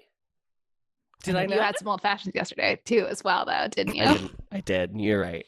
I'm constantly 3 old fashions in. You gotta know. A Negroni. Spagliato. With Prosecco. So that was like... And that leads me into a bigger conversation of like, even without knowing, yesterday when I was watching this movie, I said, God, this choreography really reminds me of Greatest Showman. Yeah. And then lo and behold, choreographer. Lo and behold. I mean, look, that wouldn't be a bad thing if you liked Greatest Showman. Do you know what I mean? Like, there's nothing wrong with being a choreographer that one can. My problem with Greatest Showman is not the choreography. It is not. Yeah. But it is such a clear visual marker that Adam couldn't help but be transported. I get my PTSD. He has a style, in a head you know? space. He has a, He does. He He has does a have a way style. of doing it. Yeah. And we may see it later on this season in a little movie called Jeff Bezos' Cinderella. Oh. Full title. Interesting. Yeah. A Bezos journey. A Bezos. A lot of people don't know about the pre-ellipses on that one. A Yeah. Christmas Bezos. Pre-ellipses, pre-colon. That's what I wanted. Oh, gosh. ... Losing Out it. of academia, and all of a sudden can't. just losing. I don't know. There's a colon and ellipses. I'm lost. Look, that is not my problem with this film, though. I loved the energy of this. I thought they Sure. captured dance well Okay. in this song, as well as in the opener, which I'm hoping we're gonna talk about next because it's been a long time to not talk about the opener. Yeah. I also think that casting Keegan-Michael Key is like so smart because he is such a good, like, talk about finding like the right amount of like villainy and fun. Yes. Absolutely. And again, with the like family experience, my brother, who like not a musical person, like probably would not have turned Was this like, on. oh, that's was like, that's oh, Key Keegan Peele. when he came Yeah. on screen because he is like a comedy, Yeah. like Mhm, you know, Key and Peele, aficionado, yeah. right? And so I thought that it As like straight men do. you know, he's he's the token straight man that I know. And so I feel like his contribution is very appreciated by me, Okay, and I feel like it brings something to the film. I do agree with you that in retrospect, thinking about the whole arc of the film, probably we don't need Don Juan's character. Like it can't because we have enough motivation for him of like he's this frustrated inventor who feels like he doesn't fully baked. get Yeah. his full Yeah. due, and he gets convinced to steal the book of Jeronicus's inventions because Jeronicus seems to be not giving him the Not time giving- to help yeah. him with his invention. So like that seems like enough motivation. You don't need some you know, basically Garden of Eden snake to convince The him devil to on do the it. shoulder, absolutely. Yeah. So yeah, I don't know why it does feel a little bit like maybe some of this. It's hard to think this because he started writing it like 1997, so it seems like he had enough time to like think it through. But there almost are characters that it feels like somehow they like cast it before the story was 100% done and like it was had to there. go with it. And let's Yeah. talk about the character that is the most 1990s energy. That I know this character was written in 1990 whatever. Oh, It's the man. character of Edison. And you Oh, know what I mean by that? That's our Urkel. goal. That's our Oh. goal. Yeah. Oh, Urkel. That That's right. man You was did- watching Family Matters and he said, "This is funny." Yeah. And you know who's not funny in this film? Edison. And I Look, really don't want to crap on the a child actor. who does it That was is great. So fine. There's charming. nothing very wrong with sweet. him. Very sweet. It's yeah. that He is for given some nothing reason to work Yeah. with. they felt like they needed. So Jeronicus has lost his spark. He's turned his toy shop into a pawn shop. Mhm. The whole story is about him building a relationship with his granddaughter who takes Granddaughter. after him and the inventiveness and understanding science and Uh-huh. math and enjoying engineering, all that stuff. And that opening up his heart. But for some reason, they also give him a child mentee who keeps trying to convince him to go back to being an inventor as well. And there's Doing like, the same there thing. really is nothing that Edison is adding to the story. But I couldn't tell if he was actually his mentee or if he just like liked hanging around the shop. Like I couldn't tell Edison's how trying to real... make himself into the mentee, Yeah. right? Okay, That's like that's why what he's around. But But this literally, was Journey does the same thing as soon Journey as she does the gets exact in. same thing. There I are don't know why 6 that character's inventors in it. in this film. There's and also we don't need hilariously- another one who's funny, quote unquote. Yeah, even like maybe I just missed the moment, but like there's a whole scene where Journey and Edison get this robot to work, right? They get Buddy to work, and then Jeronicus discovers them, and they can't get the robot to work anymore because it runs on belief, and Jeronicus is so anti-belief that he brings down the whole energy of the room. Mhm. And then Jeronicus and Journey have this like fight, and he yells at her and he sends her to a room, and it's this big emotional moment. Edison is in the beginning of this scene, and he's not there by the end of the scene, and I don't know where he What went. happens? Where And you if just nothing, if anything can speak to the fact that like the character was ultimately not necessary, was that they were like, oh gosh, this scene is about Journey and Jeronicus, and Edison's in the way, and let's just kind of write just, him until he he's off disappears. screen. Yeah. Really does speak to the fact that like he didn't did not. contribute a lot plot wise. No, and he doesn't contribute like comedy. He doesn't like, I just was like, anytime he was on screen, and I genuinely feel bad saying this about like a child actor. This is not about the kid who played him. Truly, I promise you. This is just about like the amount he was given, and maybe they like just didn't cast. I mean, like, I don't know. I just was like bummed anytime he was on the screen taking up my time watching this film because I was like, you're not enjoyable. Yeah, I think maybe what they wanted out of the character was also like a scaredy cat character to show how brave Journey is, right? Like when they when they're stuck in like the villain's lair and there's a fire and they're trying to escape and he's the one being like, oh, I don't know. And she's the one being like, I'll figure it out, blah, blah, blah. Yeah. I do feel like because they have a robot, Buddy could have been that. Exactly. Right? That's all like I thought about. There's an anthropomorphic character that could be. Yes. Because she's trying to believe, and if his source of energy is belief, then her believing that they can make it work is the literal manifestation of. Right. So I don't know. I don't know why Edison's in there. I don't know why he was British. I don't know why they were all British except for this family. That I don't know.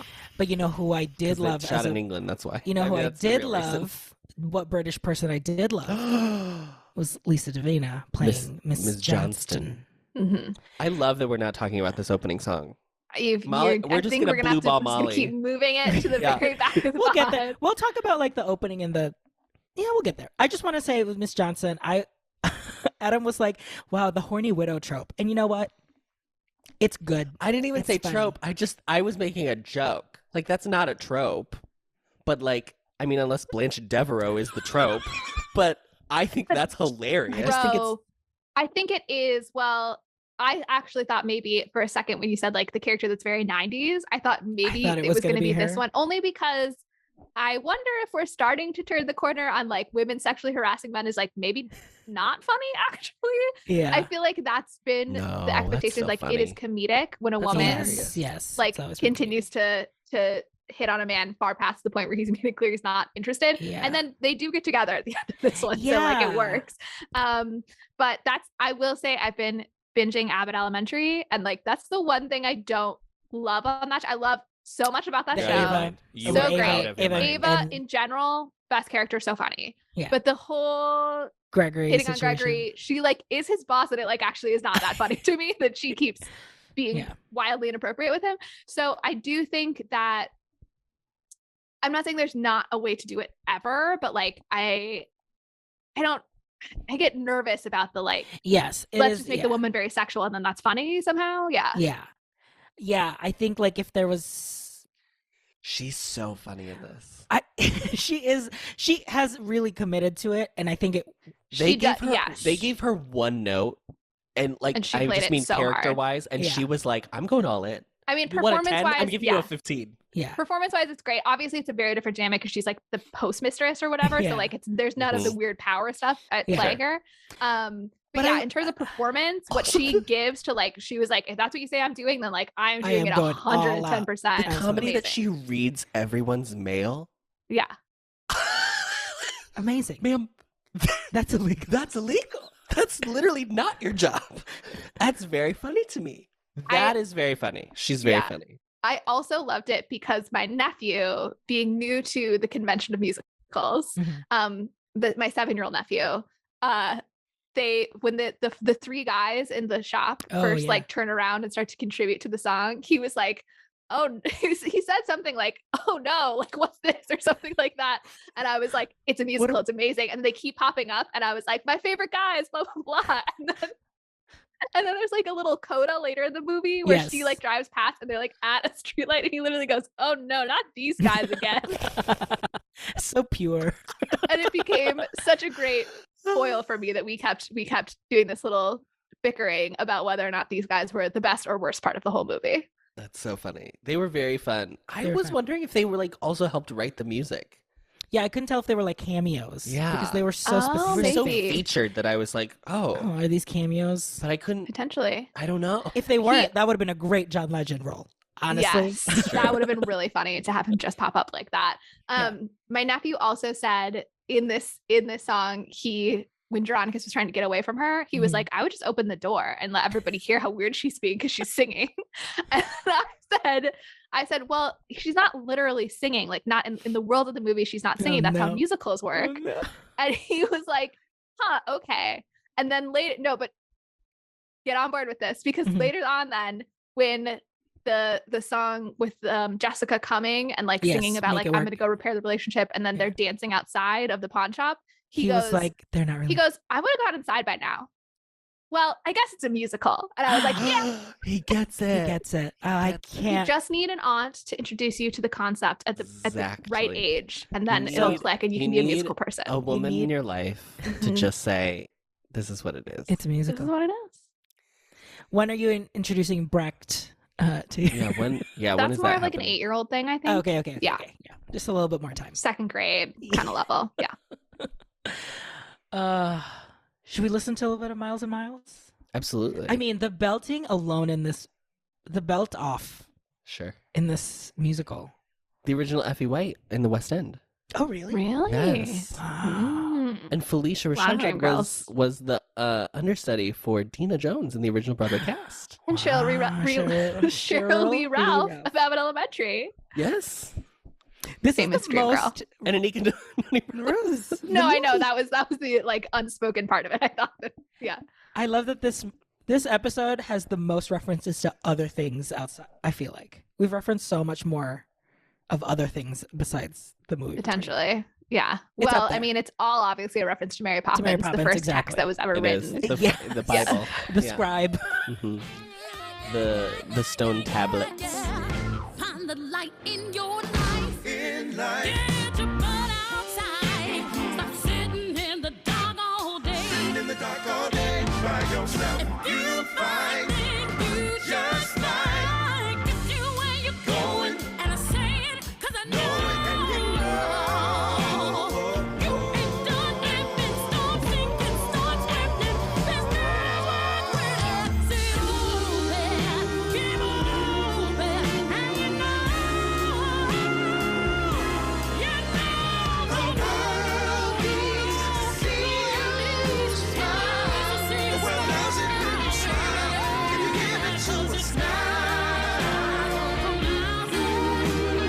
So much more in store. You feel better when you smile.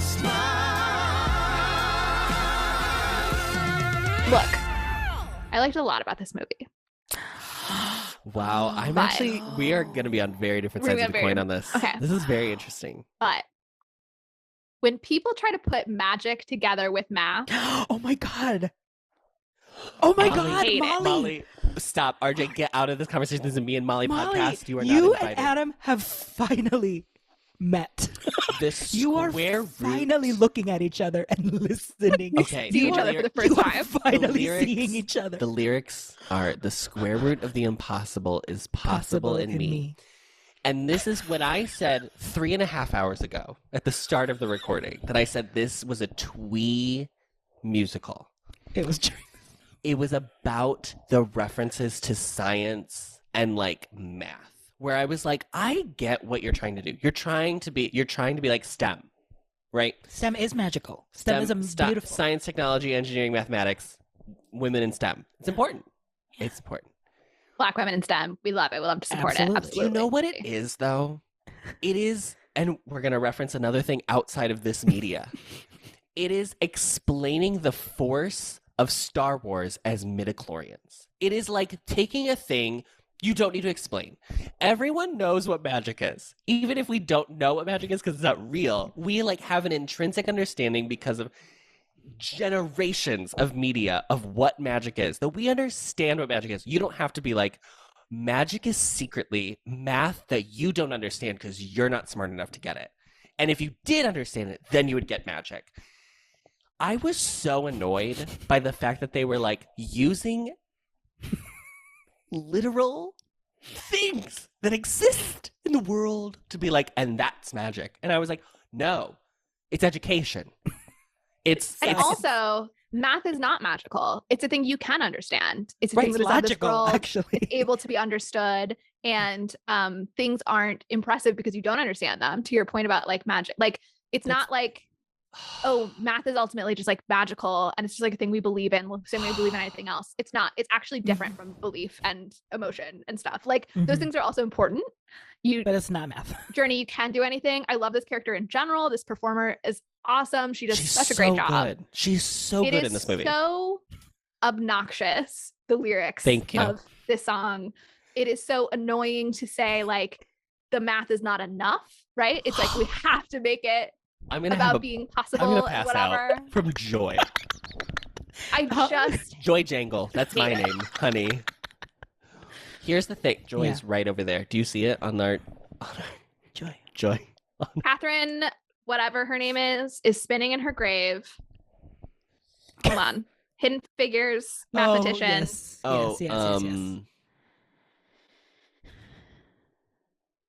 Catherine Johnson. Catherine Johnson did not go through what she did at NASA for you to write a song about the square root of impossible being me. Okay? Yeah. And she did real math. And the rocket actually went to the moon. Here's the thing. And I don't know if you agree. Maybe this is just me.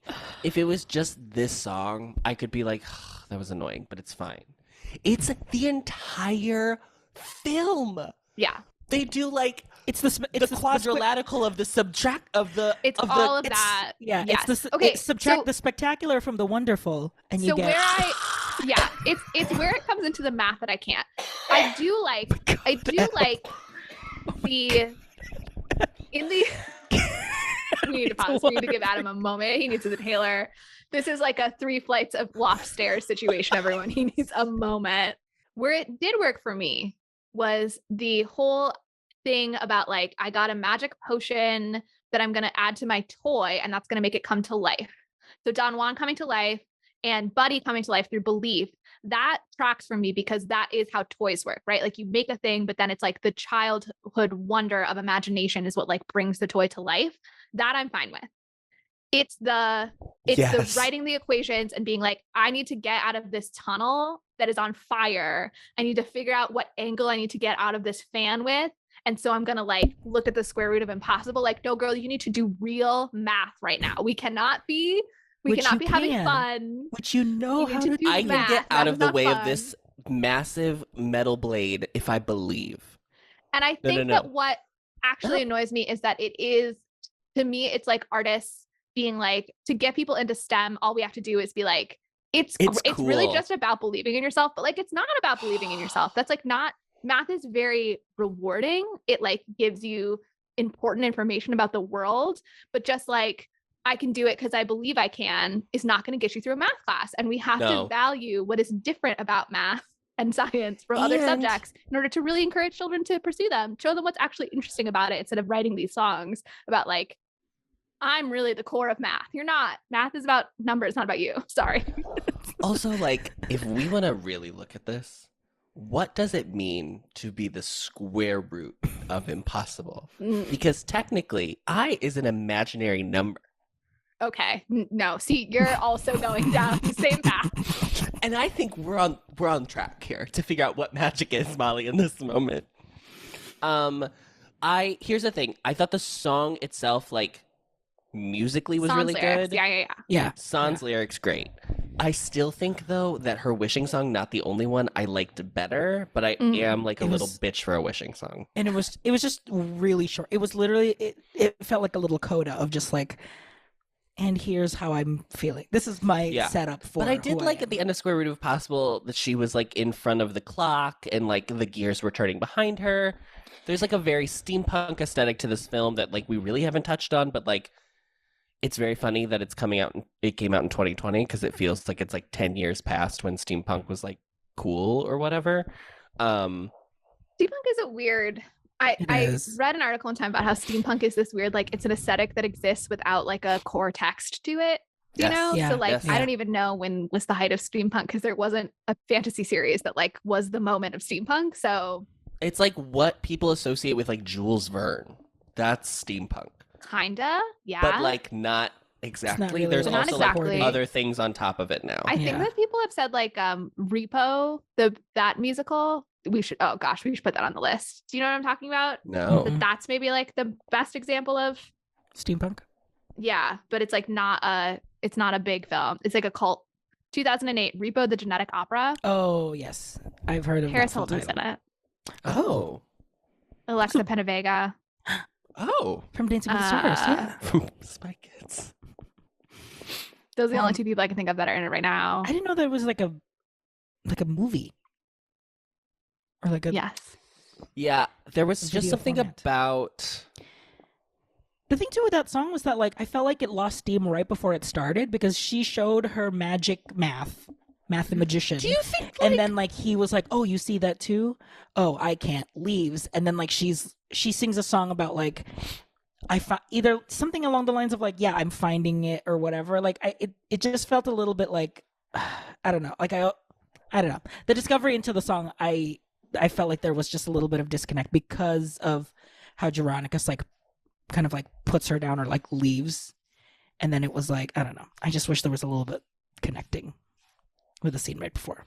I think that there's like, as we've discussed, there's multiple times where like the order of events in the emotional arc is like a little bit off. And that might also be, like I was saying about like some characters feel almost like they cast it and then they had to like keep it because of that. Like I wonder if there was a bit of like moving around where the songs were, moving stuff around, for even like film production reasons. Yeah, it didn't even feel like they like it felt like it could have probably been done on poster or after someone reviewing it being like, move that over.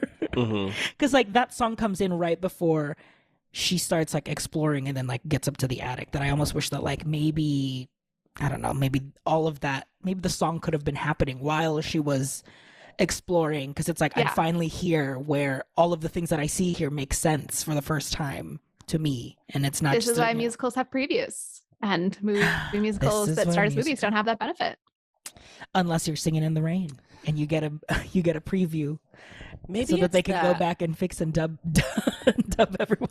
Maybe it's that the idea of like believe in yourself is a thing that I think if you're going with the like classic binary of like there's left brain and right brain people, and whichever one is artistic and whichever one is like analytical, and I truly don't remember. I never remember. Not accurate, but yes, let's go with the metaphor. Like, right. Two types of people. Yeah.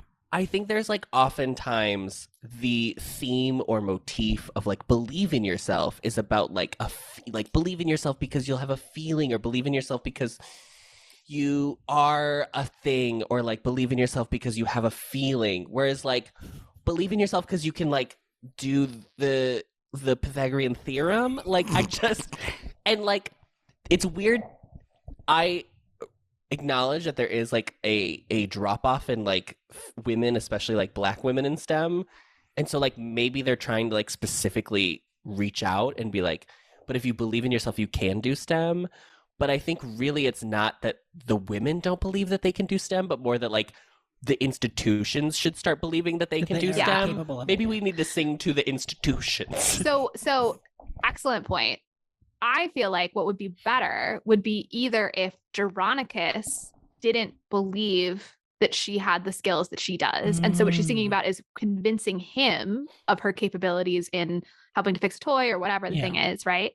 Or if it's that sometimes she struggled with those things, and then that's where a growth mindset, right, of believing I can understand it if I keep trying, versus putting yourself in the binary of like I'm smart enough or not smart enough to get it, then the song would make sense. But like the struggle she's facing is getting her grandpa to like warm up in her, and like that's not really connected to her math skills. She's great at math the whole time, and that's fine, but like it's like a weird mixing of the metaphors. And it again, I just feel like I don't think that this song is going to like convince any little Black girls to go be mathematicians. Like, I don't think this is the thing that they need, probably, is my guess. It's like it's just another thing of like this musical is trying to like be everything for everyone. Yeah. And I wish it didn't feel like it had to. Yeah.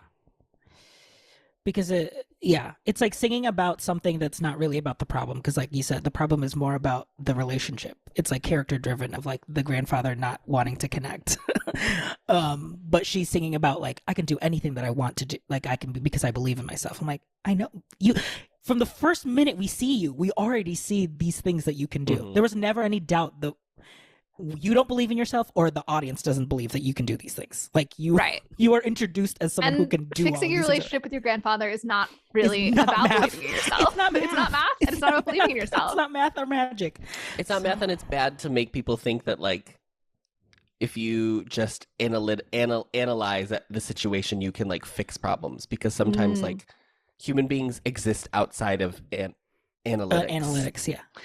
And so sometimes I will say humans aren't data points. Yeah. I mean, the song is maybe going in this direction, and it's just the math stuff is like confusing it a little bit. But like, I will say, like, I do see the value in being like, this story is about her grandfather not wanting to connect with her, being too withholding. Mhm. And for her to have a song that's like, I know that I'm worthy of being loved. Yeah. And that his issues are about him and his trauma and his past, and it's not about me. I think there's like a lot of value in that. And so like believing in yourself in the sense of like believing your own self-worth. Yes, that relates to the problem that's at hand. But believing in yourself in terms of like, I can do anything. It's like not about doing. It's not about fixing doing. relationships. Yeah. It's not a doing problem. Yeah. Yeah. So possible. Watch me rise high above my obstacles. Watch me become who I'm supposed to be. All the possibilities. 'Cause the square root of impossible is possible in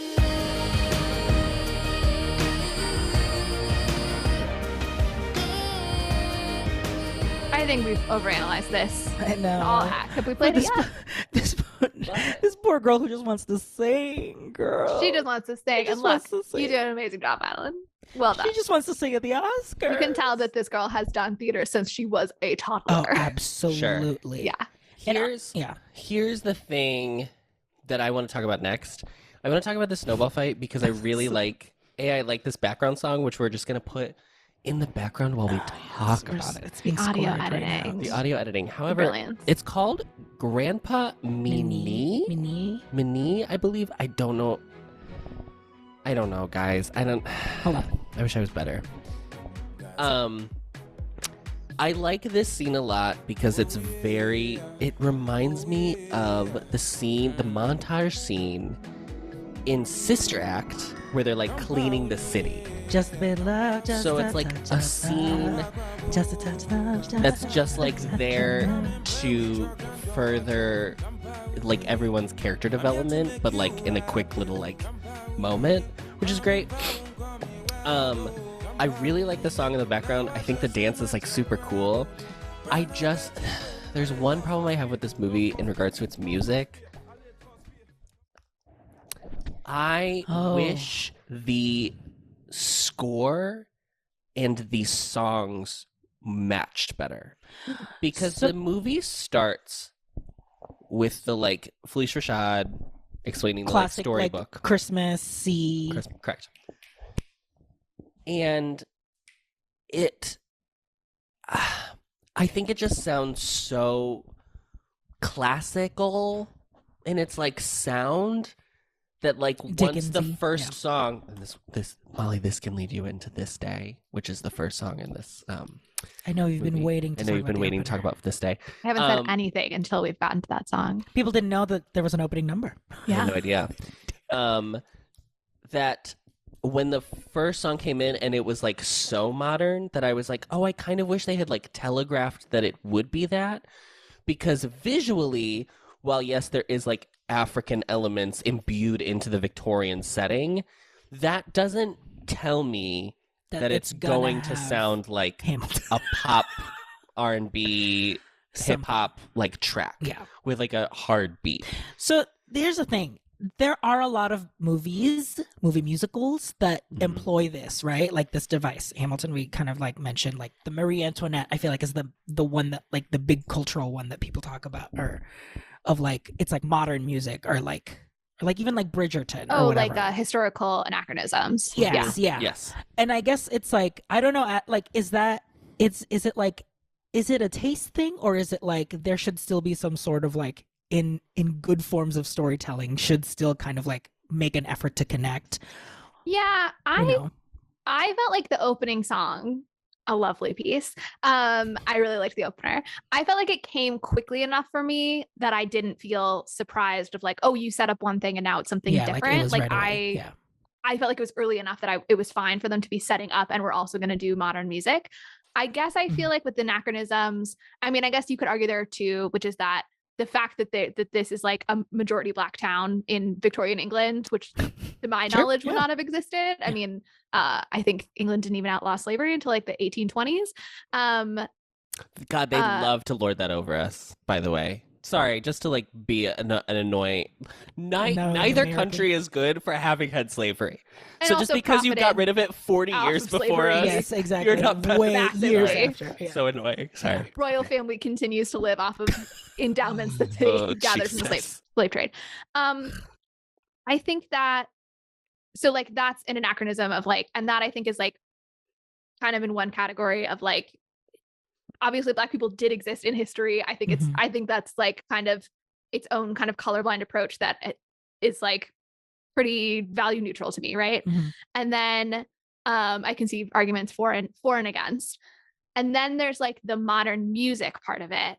That to me though, because songs in musicals famously are non-diegetic, as I successfully explained to my 7-year-old nephew.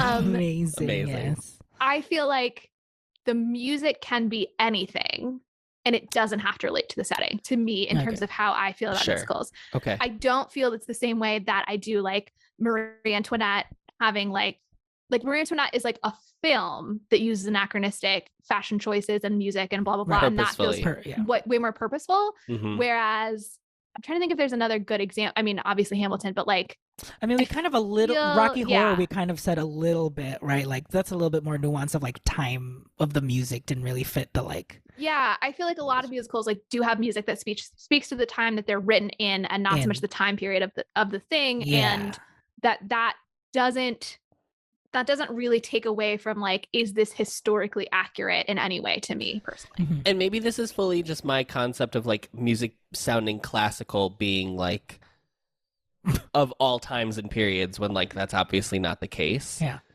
But I also think that there is like a standard Christmas sound, again, from like probably sleigh bells. We love a sleigh bell jingle. We love a jingle and we love a jangle. Yeah. But maybe it's that. But like there was something, I don't know what it was. And it really only hit me in the first song. It didn't really, because once I figured that out, then I was like, fine. I just think it threw me because I think the thing that like, again, why I think this might work better on stage is like your suspension of disbelief, I think, is greater on stage in general. Because this world is so rich visually and they took so much time and detail to put in like so much for you to like visualize. I just was like, wow, they're just really like when they did Brandy Cinderella and they kind of just like what is it when you change the song that's already written? They made a different arrangement for like Brandy's song so they could be a little more hip hop. It was okay because it still was in the world that they were like giving, but I was so I don't know, and I don't really have an explanation for it. I just was so thrown off that I was like, oh, I just wish the score telegraphed what the songs were going to be a little bit more. I wish there was a little bit more cohesion between the two, where I felt like the score was made by one person and the song was made by a different person. I think maybe where I felt a similar thing to you is that I did feel like there was a lot of like setup type of stuff in this movie where it's like, here's like a framing device of like, it's grandma with a book and she's going to tell you about it. And then we have like, I think there's even animation maybe to get us into the world. And then there's also like a long sequence that's like going to be historical for most of the movie, right? So that feeling of like a lot of this is like pre-plot. I felt of like there's like kind of a tonal difference between all of these different elements. I just thought the first number absolutely slapped. I just like loved it, and not since everybody's talking about Jamie to bring that one up again. Oh wow! Did I have a movie where I was like so based on the first number? Yeah. Now.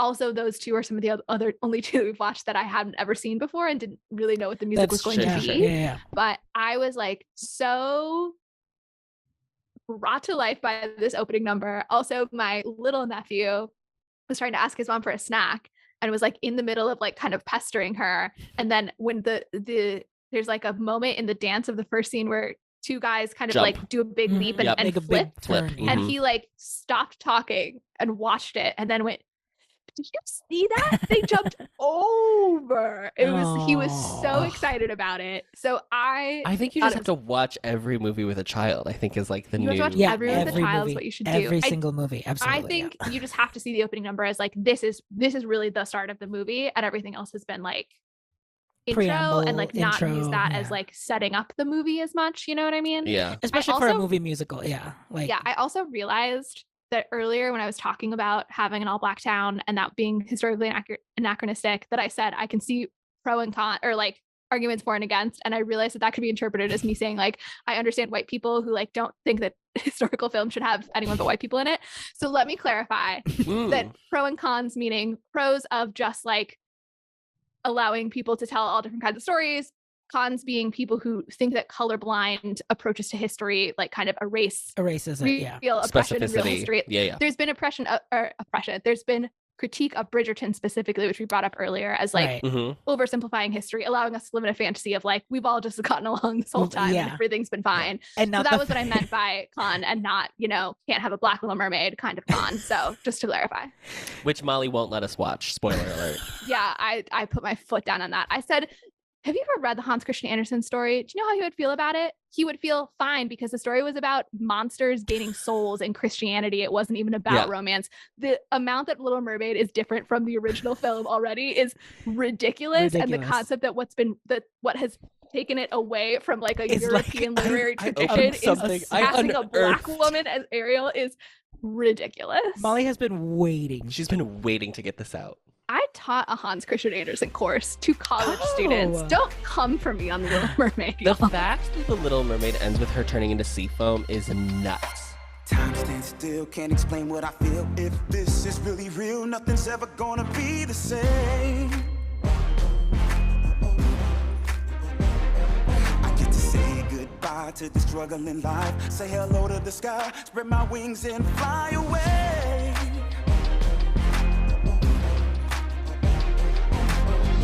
Even though life's been knocking me down, I had to figure it out, see my way through the doubt.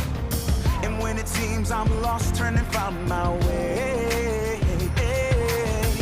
What I got in my hands could be the spark, turns it all around. Could this be happening now? 'Cause all my life I waited for this day. You loved this opening number. Molly, I loved it. This movie is emblematic of almost all children's media movie musicals that I can think of that stop their songs at the end of Act 2. Act 3 has no songs. The last song sung in this movie Is Make It Work. And then we just head straight into plot from there on out because we have to tie every single string up with a bow. Because it's a I Christmas present. did. And I will go get every member of my family. Actually, most of them are asleep now, but I would go get every member of my family to attest to this. The movie ended. My brother said, "What a great pick." I said, I liked it except for the fact there wasn't a finale. There's no finale. It was so weird because the movie starts so strong that I was Yeah. like, oh, they're just going to do that again. Yeah. Right. And then they didn't. And it Yeah. ends with them like Flying. Peter First of all- panning out the window. And first I was of like, all- what? First of all, should we really rig Felicia Rashad on a thing? Like let's Should we be making Felicia Rashad fly? let's Well, also, I will say one thing I didn't love about this movie is that I cannot disassociate Felicia Rashad from her tweet celebrating Cosby's I know, release I know, that anymore. was So like I did have a Adam- moment of like, I said that. forget about that. forget about Move that. on. You just have to. You gotta enjoy this And holiday also, classic. I brought it up when I had first talked about it before, but like the fact that these kids are like, oh, the Your factory, name's Journey. that big factory that I've The seen all my J. life. That's our J? last name. That huge Oh, factory that that's- our family owns. That's why That's we're connected rich. to the story. Yeah. That's why we live in this big mansion. Oh, Also hilarious that when she reveals that she was Journey, she like pulls back her hair to reveal the like Yes, the hair things. clips Adam- basically Hogs. that Adam said, "Wait, those are on her head. Like she not." I thought that was part of her skull. I was my like, brother what? goes, "Wait, is she a robot?" it's not clear. It's I understand what they were going for because you do see Journey's see it, like yes. I feel like there's a word more specifically than hair clips, but there's gold pieces Like and wrap, ribbon that she yeah. has in her hair throughout. Mhm. And so I had clocked it enough that like I knew what they were going for, but like it does Oh. look like they're cogs and that she is she is a robot. is Beep how it boop. comes across. She opens it and she's like, "I'm Buddy." No, she opens and Your she goes, Journey? I'm No. Don Juan. I'm Buddy. I'm done one. I didn't love that. Oh. Look, Overall, that part ridiculous. Yeah, I think we could probably cut the whole framing device personally. Yeah, because it didn't. I just didn't need it. I honestly felt like they were like, we need to give Felicia Rashad something to do. When was the last time we saw Felicia Rashad in a movie? We gotta give Felicia Rashad something to do. She's being the dean of the Fine Arts Department of Howard University. She's busy. She's fine. I almost wish that maybe it was just a voiceover narrator. Like if you wanted it was just Anika narrating. If you wanted to do a full like we're telling a story, like maybe it's like, you know, I'm watching a puppet show or whatever, and then like the scenes, and then it comes back. Yes. To that framing device, because I did like the animation. It was very good. Like, it was incredible. Would have loved to see it in a big screen. The animation was very good. I love this idea. Get Felicia Rashad to voice over the whole thing, and then the last shot is her like in the factory, like closing the doors and like giving a little wink. Yes. You know, like just a moment of it's journey like as an and adult. she's like, and now I'm she. It's like how Julie Andrews is the narrator of Enchanted. Yeah. Yes. Sure. And Julie Andrews starred in what? Mary Poppins, the seminal text. No, never heard of it. We missed that one in class. Are we done, Molly? The last thing I will say is that Hugh Bonneville, the bank guy, who comes cares? in and says, the bank will give you whatever you need for the rest of your life. And both my brother and I went, what? And then I turned to my nephew and said, that is not how banks work. No. I said the same thing to Adam. I was like, that's not how banks work. Do you know what other movie heavily features a bank as an important plot point? Oh my God. No. I don't know any other movies that have banks in them. No. This is the first movie to ever have a bank in it. Did you know that? That's a really cool fact. We have to move on. Okay.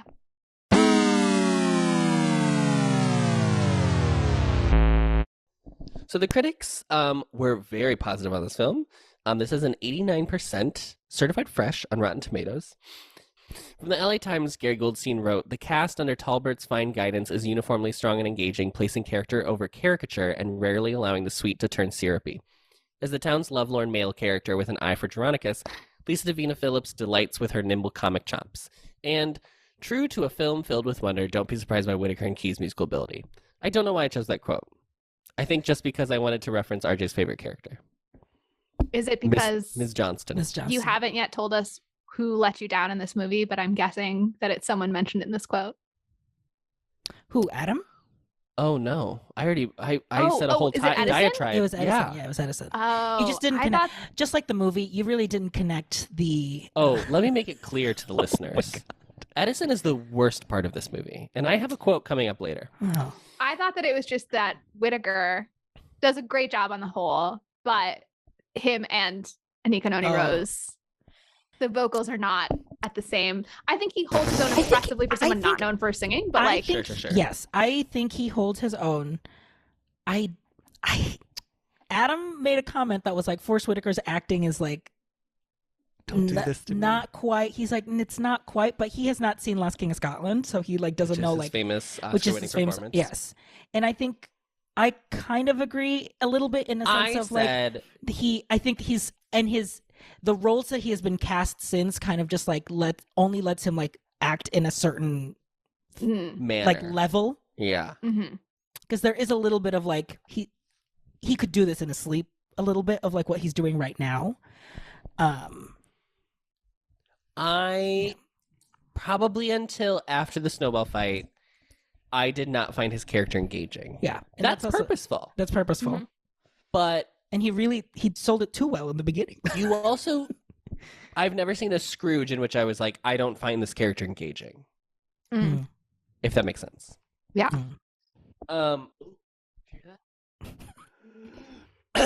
Jesus. Okay. So from the Entertainment Weekly, Leah Greenblatt writes, "But it's also in the message, one that manages to champion hope and equality and inclusion without feeling blandly lectury.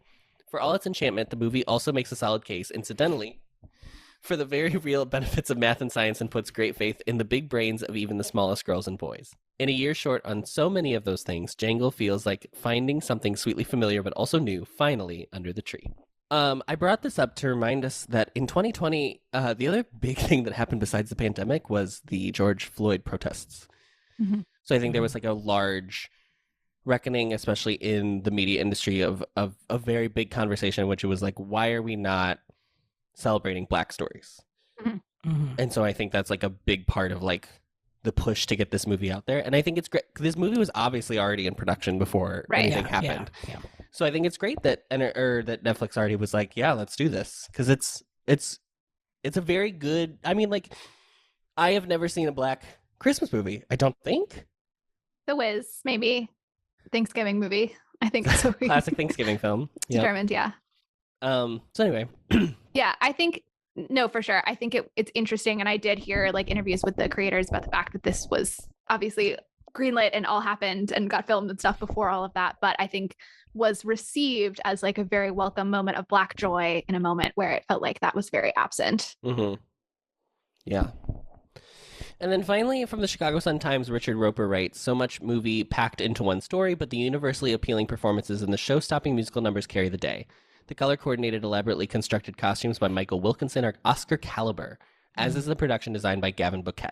Mm-hmm. Jingle Jangle is the early Christmas gift that keeps on giving on a holiday film to be treasured. Yeah, we mentioned a lot about like the visuals, the colors, the costumes. I would have to shout out the production design because it is like whimsical and still like very, very unique. I mean, like, even it feels like a storybook that has opened in front of you. Yeah. I mean, like, it feels literally like what happens. Yeah, it's so. I mean, it's visually, this movie could not be more impeccable. Like, exactly knows what it is doing exactly what it wants to do. I was so visually impressed with this. And like all the like we talked about the animation, but like the visual effects like held up. Like, oh yeah, even the like action scene where they tried the math, like the action scene where they tried to escape the fire in the factory was like, oh, this is like smooth. And this movie looks very expensive. It was made 2 years ago. I would hope that the visual effects have held up over that period of shot. Yeah, I just mean, like, it doesn't look like they rushed it. It looks like it was given the care and attention from the visual effects department, and also just like even the cinematography is so beautiful. There's so many shots that I was like, this is so rich. There's like a backlit shot of like Forrest Whitaker with his like hair haloed. I was just like, and like, this is so pretty, but like so much done in like what it clearly is like the set, you know, like it's clearly one locale the entire time. This is not a green screen. Well, this is not Mandalorian. David E. Talbert said in an interview I read that Netflix basically gave him an unlimited budget, and he said as part of this explanation they wanted to invest in wonder, which I think is such a lovely concept. Yeah. See, corporations are people too. Corporations are people Absolutely, too. Yes. We have to celebrate Netflix corporations. is your friend, and you should treat them as such. Anyway, shout out we're still to watching Lynn Netflix. Sisson Talbert for sounds like being in charge of the production design as the producer. Well done. So I have some Letterboxd reviews. The people. So Grace gave it 3 stars and says, amazing choreo, killer use of plaid, very cute characters, no idea what happened. Which is so funny to me. But not incorrect. Ovary 87. Sorry, Ovary 87 gave it 4 stars and called it the greatest snowman, which is incredible. If we had joke titles of our episodes, that would be the title of the episode. It's a shame that we have to spend so long doing this podcast when these people absolutely just eat us alive with these several word reviews. Yeah. Absolutely. And finally, Quentin Phillipson gave it 2.5 stars and said this film is cute and has some fun scenes, but holy crap, Edison is one of the most annoying characters in film this year. It's in 4-star. They killed that dude off. Oh my god! And I pick them. I have to admit that I do pick these quotes. I find what vibes with my take on the film. And is Quentin wrong? That's for you to decide after you watch this movie, listener. Now I feel like we should do a segment where like RJ and I also pick a Letterboxd review and like try to decide who gets the best like encapsulation of the film on the one that they pick. I mean, nothing's better than The Greatest Snowman. Yeah, I think The Greatest Snowman wins. That's perfect. I'd be up for that. Molly, I think we should. I don't know if we should do that on like a regular episode or if that should be like in next year's Showies or what. But, What's the best alternative Letterboxd review? Yeah. We should have done a feature of, we should have awarded a best Letterboxd. There's always time. There's many more seasons of this podcast to go, RJ. Yeah, we're never stopping. Don't cut yourself short. Netflix will never stop making movie musicals. They won't. We're still watching. We're still watching. I will talk about who my MVP is.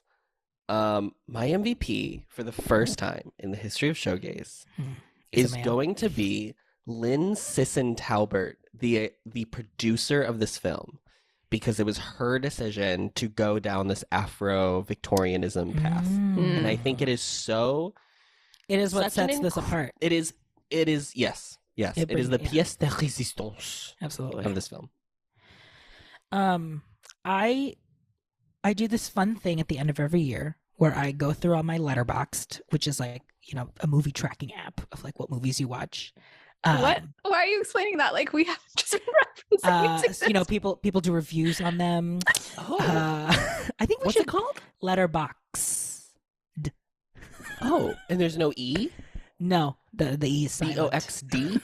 Wow. But anyway, I do my own kind of awards of like only based off of the movies that I watched that was released that year. Okay. What would have been like my quote unquote big awards, like best supporting performance, best leading, blah blah blah. And in 2020, I put Lisa Davina Phillip, Jingle Jangle, as a supporting performance nominee, and Madeline Mills, Jingle Jangle, as a leading performance nominee. And I think for my MVP, in my heart of hearts, all of that, and you didn't even say your MVP? This was a lead up to my MVP, saying this was my history. Tell us. Oh. In my heart of hearts, I think it's Madeline Mills. I mean, yeah. Even in my first watch, I was like, this girl. It was like, for me, first time watching it in 2020, I was like, this is Black Girl Magic. Like I am watching. It is an actual representation of Black Girl Magic in the character and also in like her talents. So I was like, I want the best for this girl. I hope that she has a fruitful career after this. So yeah, she's my MVP. Molly? Well, we know that Anika Noni Rose is my MVP of Dreamgirls. I love her. I want her in everything. But I'm actually also going to give it to Madeline Mills because I want to manifest out into the universe. I want her to be in more things. She's a talented young performer, and she really, I mean, in the litany of things that really works about this film, the fact that they got someone so talented to be the lead child performer is crucial. And the movie would have sunk without her performance. So, and she's not too precocious. No. She's not she's that like right child mix. Actor thing of like, oh God. Yeah, you can't be too aware of how much better you are with the adults. Yeah, she still seems like she's enough of a real person. She's not just like I'm performing. She still like respects her elders, because I think that's my problem with like child characters sometimes that are precocious. I'm like, yes, like you want the child to be like, yeah, we're seeing that you do kind of know better sometimes as the adults, but like there was still a sense of like, no, but I want to be like reverent to my grandfather because he is amazing. He just doesn't see that. Yeah. But if we had to pick an MVP song, it's obviously going to Anika Noni Rose screaming her face off and Make It Work. I'm sorry to tell you. She made it work. She did. Molly, what is your closer this week? The closer this week. If you had a magical elixir specifically that could only be used to create Christmas presents, what toy would you invent? So like, you're asking us for a new invention of a toy, or if we could have been the inventor of a toy? Could be interpreted anyway. I don't know the difference between those two things. Okay. Something that doesn't exist yet, or it already exists, but we invented it. But we invented it. I was imagining something that doesn't exist and you're inventing it. I do also like the idea of you. No. I think it's something that doesn't exist, but you get to basically magic up a toy that exists, I think is what I was imagining. Like, bicycle, but I'm going to add magic to make a bicycle do X thing. Oh, you can math-magic it. You can math-magic. You could be the square root of impossible. Molly, you wrote the thing, so STEM. you get that's to. STEM, honey. That's STEM. You get to go first, Molly, because there are two M's. The second M. Because I have a feeling Molly did not think about what her answer would be. I didn't, but I do have one because I probably spend a lot more time playing with toys than you two do. So. I'm going to say simple but effective. I would make a toy plane that can really fly. What? Huh? He was making a stupid joke that doesn't matter. Please repeat. I would make a toy plane that can really fly because children love toy planes. They love making them fly. And if they could magic them into the air, maybe you could have a little companion plane that like you fly, and then that plane like does whatever you're doing with the one in your hand or something. I think that would be extremely fun. That'd be so cute. RJ. I would create like a easy bake oven, but actually works as a real oven that you can create different things, but has no like consequence of like hurting yourself or burning yourself. So like perfectly an actual safe. perfectly safe mini oven. And would it also like perfectly bake things every time? Yes, it's Like, you like can't mess fully it up? like you put literal like random like how kids pretend to cook. It's You put it in and then it Put in comes like a out. mud pie and it comes It's out as hook. It actual comes pie. out as actual pie. Yeah. Love that. Yeah. I didn't play with toys growing up as a child. Let's unpack that. Yeah, let's talk about I just really loved reading when I was little. Like I okay. genuinely didn't. I paid for Okay. excellence since I'm so- 2010, and I loved reading as a I child. was so literate. You know what I mean? I was not like Annie in that way.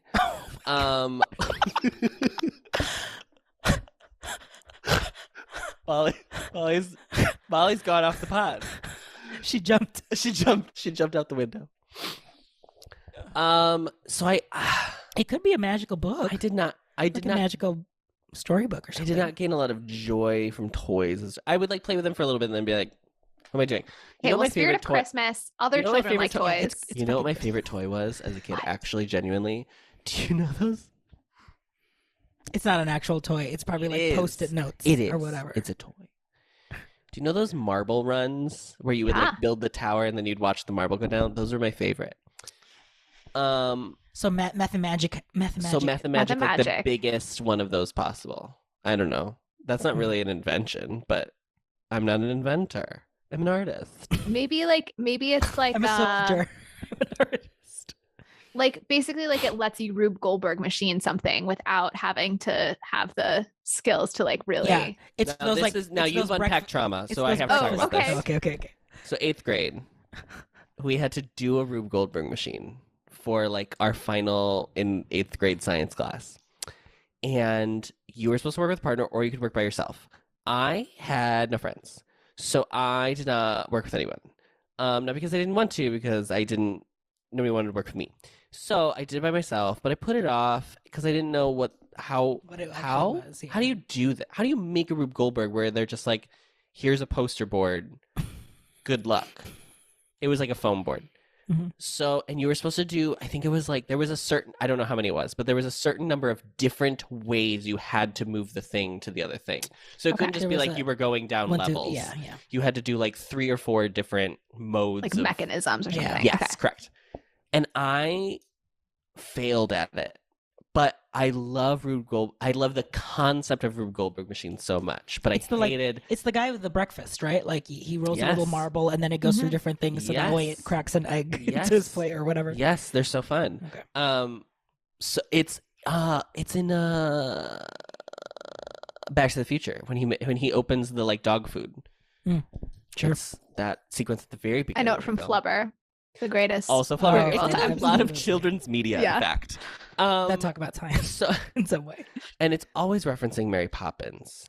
So Mary gotta Poppins remember. was the first movie no, to ever wait, have stop. children in it. Rewind. I'm starting over. So the toy I would invent It's is a a toy carpet that would put all of your toys away for you.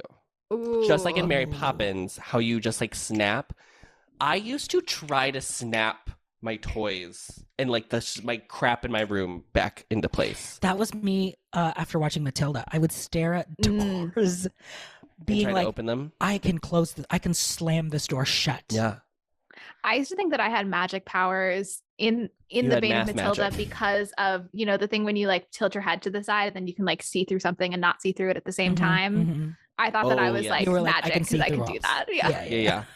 Yeah. You're understanding. I don't even know what that concept is called. Just like There's a dimension. name for it, but I don't. Just yeah. like when you close one eye and you're like, oh. Having both eyes means yeah. You were visiting an optometrist. That's brilliant. I saw the letters, and it was magic. And that's magic. At the eye That's doctor. magic. Adam, I think that's a lovely toy. It's something that parents and children can get behind. Alike. And that's Alike, why yeah. everyone's Honestly, going to buy it. that I'm going to would- be richer than both of you, to be honest. You're gonna be richer than Yeah. Journey Jangle and Journey Jangle. CEO of Jangle Toys, Boss and Yeah. CEO. and her giant factory that no one knew. The factory. Even- Was related to her. Even her own family was like, "Oh, that's just the crazy old factory over there." That's how all trust fund kids find out about their massive amounts of inherited wealth is one day their grandma sits down with a book and then says, oh, that factory out the window? That's ours. And someday you will be there too. Well, this was absolutely fun. Listeners, if you look into the description in the notes of the episode, you will find a link to a YouTube video, which is the biggest operating rotative beam steam engine at Crossness. A beam steam engine? A beam with an M. Beam. As in Mary. As in Molly. Oh, sorry. I thought Mary Beam was the name of the Mary Beam. Of the famous Beam family. Beam as in Mary Beam. As in Mary Beam. You don't know Mary Beam? That's why there's the B on the factory. Anyway, it's like a tour of this stupid factory where this big rotative beam is. Rotative beam engine, and that's where they filmed the factory sequences. So it's like a real place, which is cool. Only in England do you have this nonsense. Again, not a real place. You have so much damning evidence. Oh yeah, yeah. Oh, even the like wall panels look like Jeronicus. Fun. Great. Well, listeners, enjoy that video. We hope this comes out actually after Christmas, right? Before. It's like the end of December or before? No, this is the 15th. Okay. We hope that you have a lovely holiday, whatever holiday you celebrate. And or maybe you don't celebrate. Have a wonderful new year. Have a great time with people not bothering you if you don't celebrate any holidays during this time. Enjoy the federal holidays. Go see a movie. Yeah. Movies are open. Do whatever you want. Yeah, what's the big Christmas release this year? Avatar 2, The Way of Water. Yeah, go and see that. Merry Christmas. Merry Christmas. James Cameron said, go to the movies. Because we're still watching. Because you know what? We're still watching. We're still watching. Somebody sing one of these songs. Because the square root of impossible is possible in me. So I will stand there with the wizard. Mashup. Bye. Thank you for listening to the best revival of a podcast, Showgays. You can find us on social media. Adam is at Adam Noecker on Twitter. RJ is at RJ Food Rocks on Instagram. And Molly is at Molly Matiny on Instagram. This episode was edited and mixed by Adam Noecker. This has been an Ampliverse production. You can find our show page and more information at theampliverse.com. If you'd like to send us your own takes on the movie we just watched, reach out to us via email and we might read it aloud on the show. Our email is showgaysmoviemusical@gmail.com. Don't forget to follow us on Apple Podcasts or wherever you find your podcasts. And as always, rate, review, and subscribe to help others find the show. And now, as always, the show must go on, so stick around to hear what we're going to be watching next episode.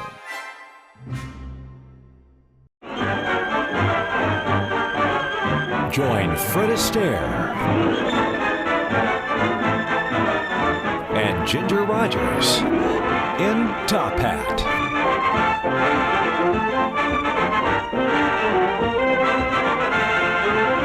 For I'll be there, putting down my top hat, mussing up my white tie, dancing in my tail.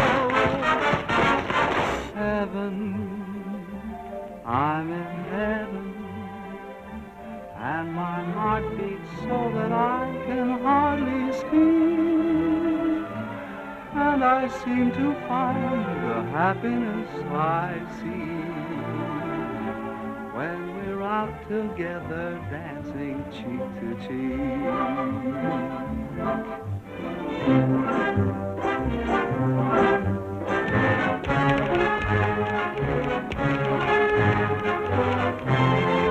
Relive the golden age of musicals. In the most celebrated Fred and Ginger film of all time.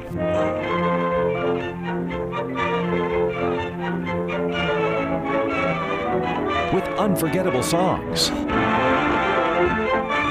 and incredible dance numbers. In the all-time classic, Top Hat. Discovering voices. Building worlds. The Ampliverse.